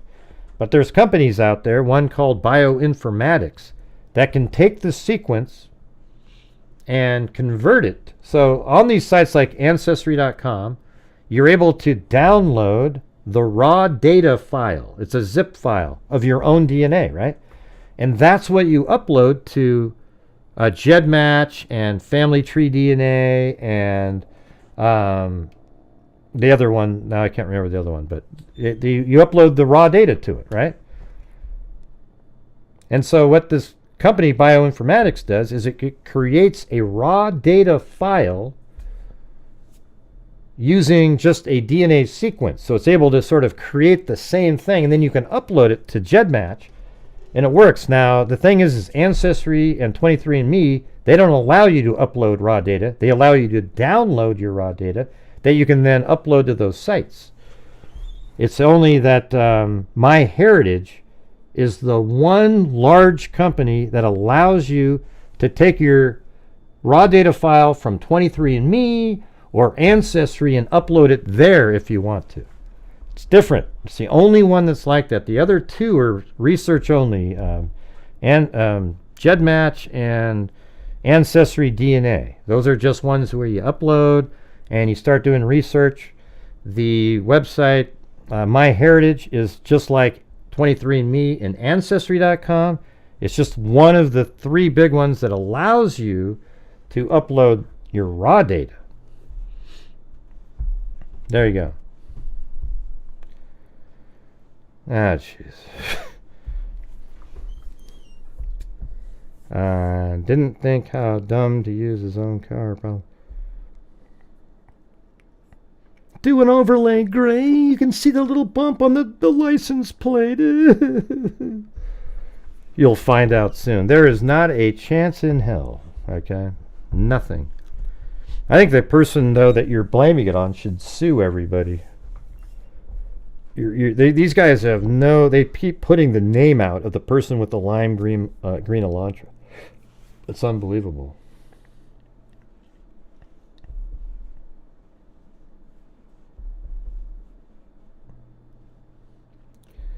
I love that. So people actually believe some YouTube creator was able to figure out the car was green, and the FBI and all the experts got it wrong. Well, you know how you know it's not green? You know that the clown that was just in here a minute ago? You see this?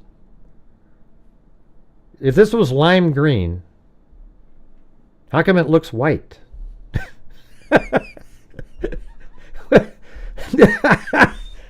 I'm just kidding. But look at it's on this picture right here. Watch. This isn't night vision. This camera right here is not night vision. It's white. Because see how you can see the red of the backlight here? That means this is not a night vision camera. It's not night vision. The night vision is like sort of has a black and white negative look almost. It's crazy. There's no color in it whatsoever. This isn't one. That is a white car. And I'm sorry. And they go, well, okay, well, that one isn't.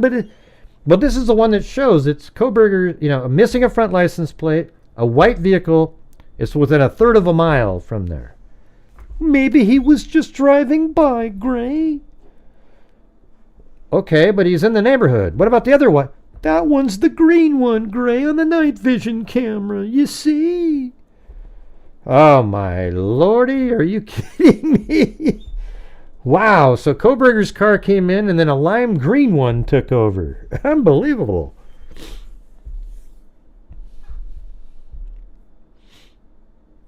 Yeah. Yeah, he thought he was so smart, Zozo. Like, he just had it all figured out, man. I've got it all. I know how to do this. And he just sucked.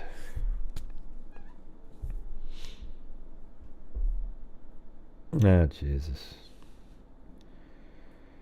Yeah, so a lime green Elantra. I don't even see a hue of green in there. Maybe you're right there, Maybe we can turn it into one if we just dial up the numbers just right,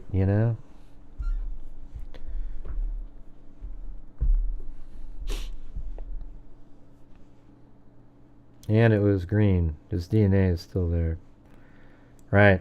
So here's the thing is, Kohberger's DNA is on the knife sheath in the house, and then his vehicle was at least a third of a mile away at 4:01, and the murders happened at 4:08. Just look at it like that. That Kohberger's vehicle, a white Elantra, missing a front license plate, is within a third of a mile, within a 7-minute window of the murders happening. And his DNA is found on the knife sheath during that time. So isn't that really good information that this white Elantra is actually the vehicle that's driving around and not some lime green Elantra that also was missing a plate? That there was a lime green Elantra missing a front plate in the video of the house being torn down. I've seen it. It does exist. Okay, I don't care. Okay, so what you're saying is that the guy who lives in the complex there, who has a lime green Elantra, kept doing loops around inside the complex, like he's Mario Andretti, just whee, yay! I mean, what a joke! What was he doing in there? At 3:30 in the morning, he starts doing laps around the complex. What, he'd have his friend time him? But Gray, we're all colorblind. Yep. He was just doing laps around the complex, right?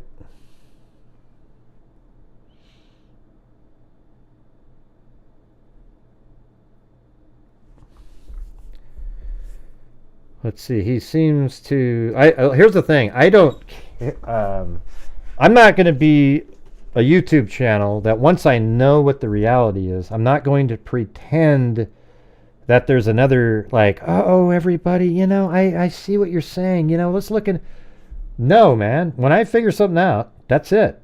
Now, if something is put in front of me that disproves what I'm saying, factually, I'll go, wow, okay, there you go. That's something that's interesting. Now I'm going to have to take a look at that. But that's not happening in this case. Telling me that there's a lime green Elantra that does laps around the complex and the guy lives there that has that car is ludicrous to me.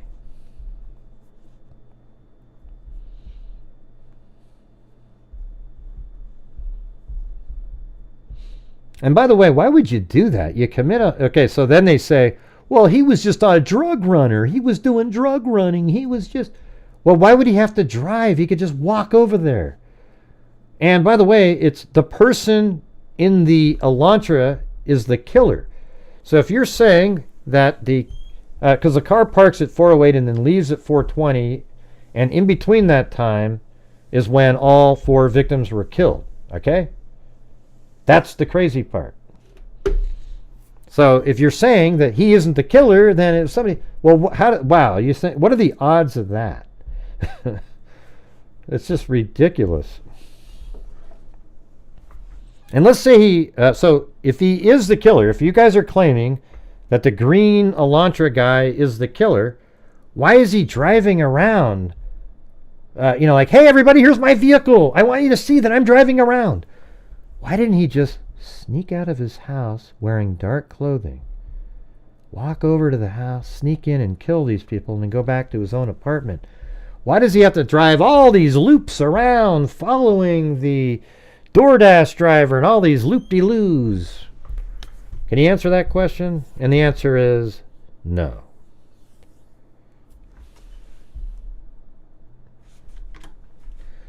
Anyways, thanks everybody for being here tonight. I want to say thank you to, let's see, Jeannie Gaiagoy, Walker, Allie Cake, Tina Humphrey, I Love Jesus, Timothy Moore, I Love Jesus Again, Kami, I Love Jesus Again, Curly Lock, Diva, Allie Cake, gifted a membership, so did Curly Lock.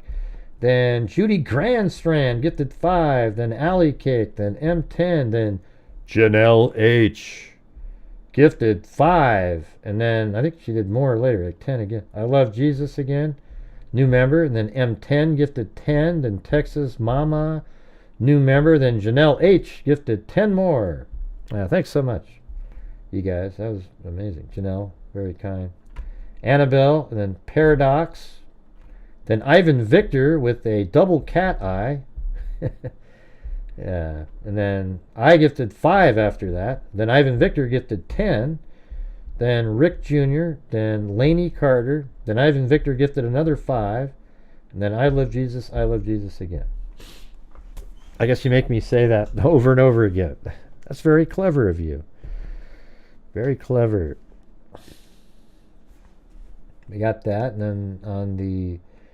we have Lisa Valenzuela and Kathy G are the only 2 coffees of the night. Ah, how devastating. Let's see. Yeah, those guys are rodeo clowns, aren't they, Kara? Really strange. Go 5 to 15 minutes he talked. I don't know what that means. Yeah, anyways, thanks everybody for being here. Sorry if they... Well, look at that. Ivan Victor snuck another 5 in right at the end. Let's see. We got Jennifer Ward, Lisa Taylor, Mia Wallace, Dogs and Decor, and Angel Eyes. He was talking crazy then. Yeah, the Rodeo Clown channel. Is that what you're talking about, Kara? Yeah. There's a literal clown that makes videos, and people believe him.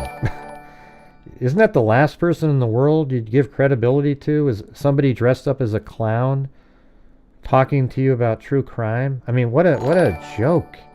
This is a serious thing, man. You don't dress up in little goofy little hats and little stitches around your eyes and little doofy... I mean, that's crazy. Unbelievable. I mean, why would you dress up as a clown to discuss true crime? Thank you. I love Jesus. It's a fetish for him, I think. That's kind of weird, isn't it? I mean, a literal clown. Ray, I know you love Jesus. He was likely caught lying and stopped talking. Yeah. He made conversations as soon as they asked about the crime he learned. Yeah, that's right. I remember that. Where was that? Wasn't that in the documents somewhere?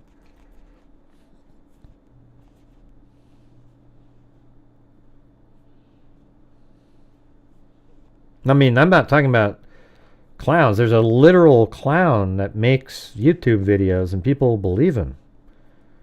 Oh, they always type in, oh, this is so great. And it's absolute nonsense. He's the one that talked about a tunnel underneath the house. That somebody went from the city downtown. See, this is what I'm saying. Somebody made a video about how there's underground tunnels in downtown Moscow, Idaho. And one of them led right under the house of 1122 King Road. And that's how the real killer got in. They kind of broke through a wall in the storage room there, and people go, wow, that's so great. That's amazing. Unbelievable.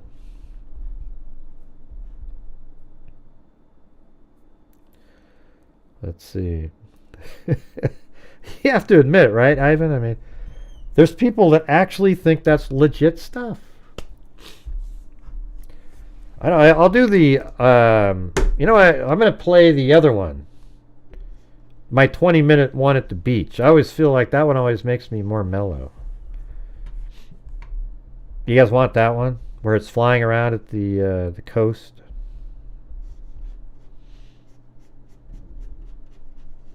I don't think so.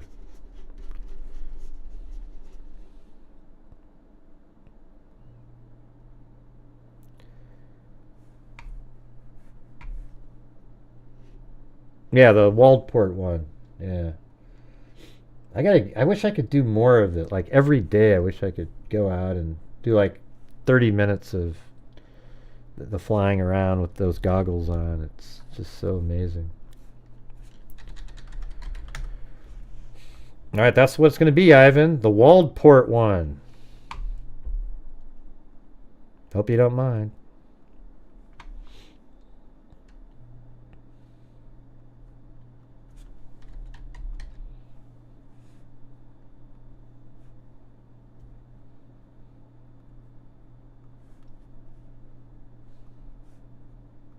Let me get rid of my face off of here.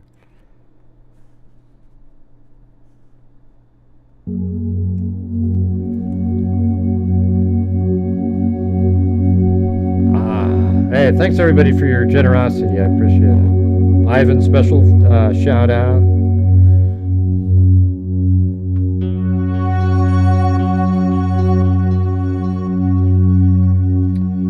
And also a special shout out to M10 and Janelle H.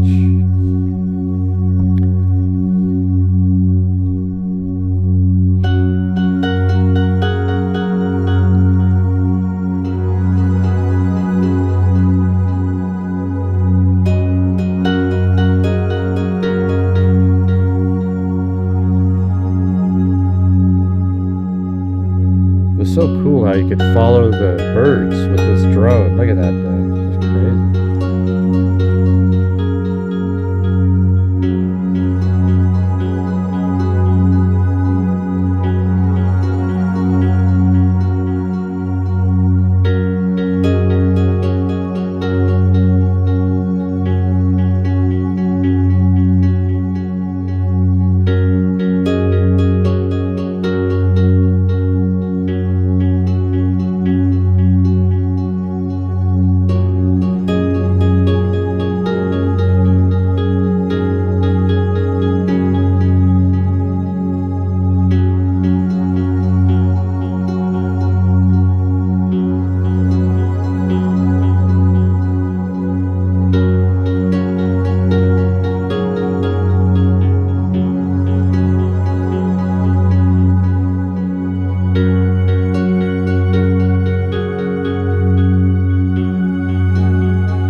One right over here that you can see to the right there. You can see me sitting in the chair at some point.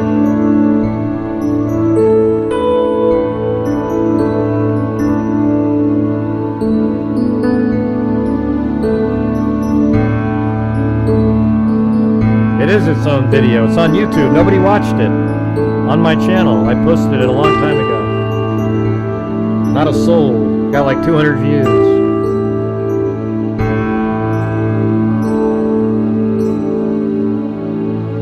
Just type in walled port on my channel and there it is.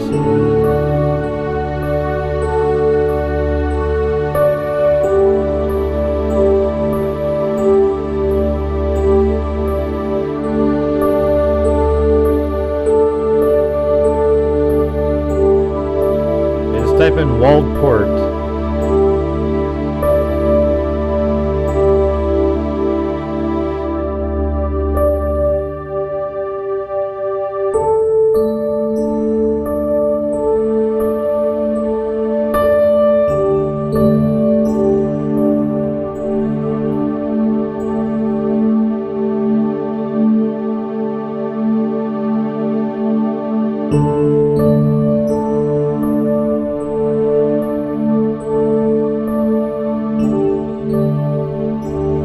We were staying in this one right over here, this big one right there. Huge. See the red chairs there? I was sitting on those right there.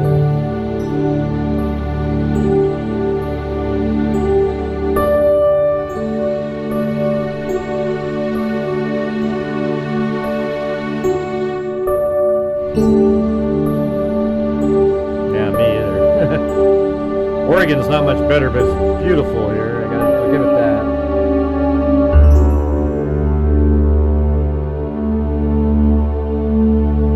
That's where we were staying right there.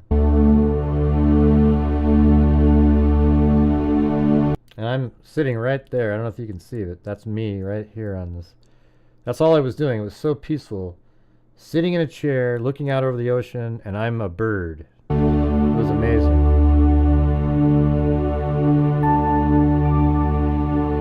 There, watch. I think I'll even... Right there, look. See, I'm sitting there on the left right there. See? Look how peaceful that is. I'm just sitting there with the goggles on and the little controller in my hand, looking out over, like, it was just so amazing. Nobody was talking to me. Nobody was saying anything. There's people in there.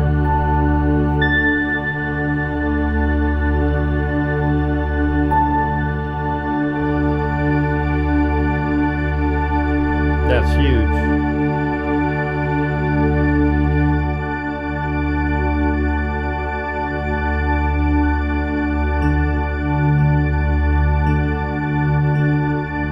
Actually, I got too close to that seagull, so I had to pull off a minute later.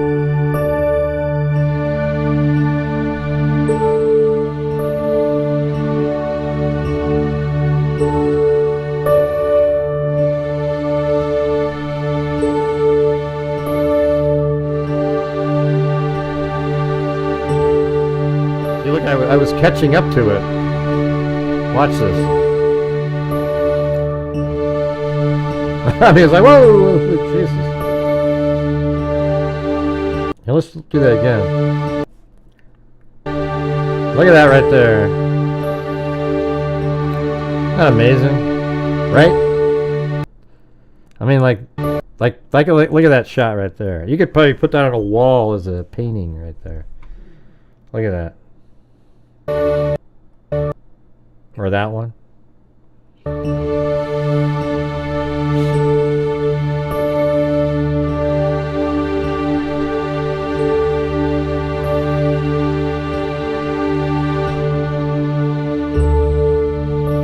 Yeah, Southern California's okay. I don't like Oregon politics at all, but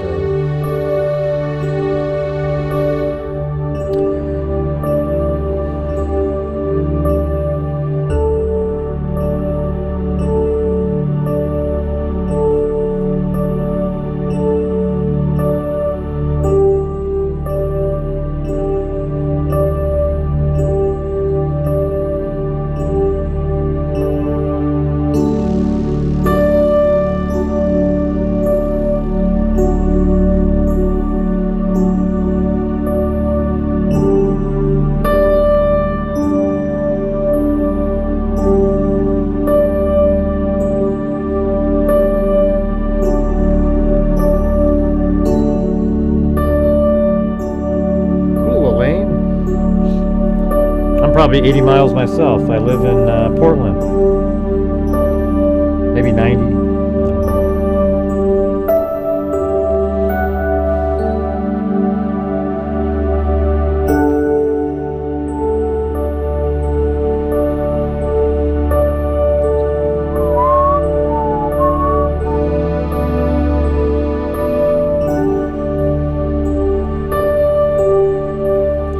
Yahats.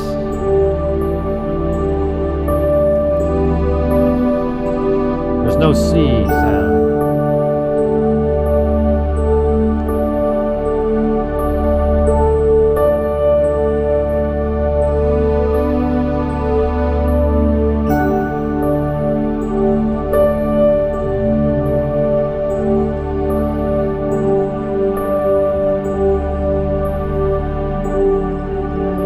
Look how big that seagull is, you guys. That looks like a turkey flying in the air.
The cool part is nobody was there.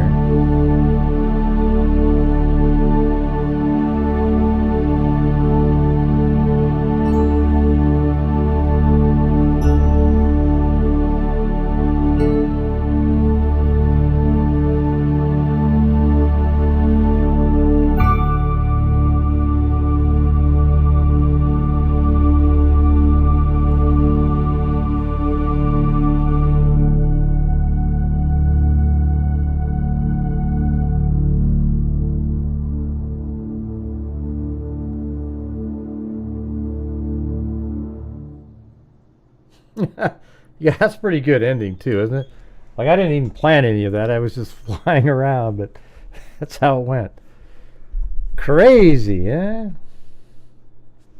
Anyways, thanks everybody for hanging out. It's usually a good way to calm everything down. Just watch that clip there. And thanks everybody who supported my channel. Really appreciate it. We do a lot of great things over here. We're getting close to $250,000 we've given away from the income from the channel. And that should probably be happening sometime this year. We'll hit the $250,000 mark, which is $250,000 more than the clown or the UK guy have given to the true crime related charities in the last 5 years. All right.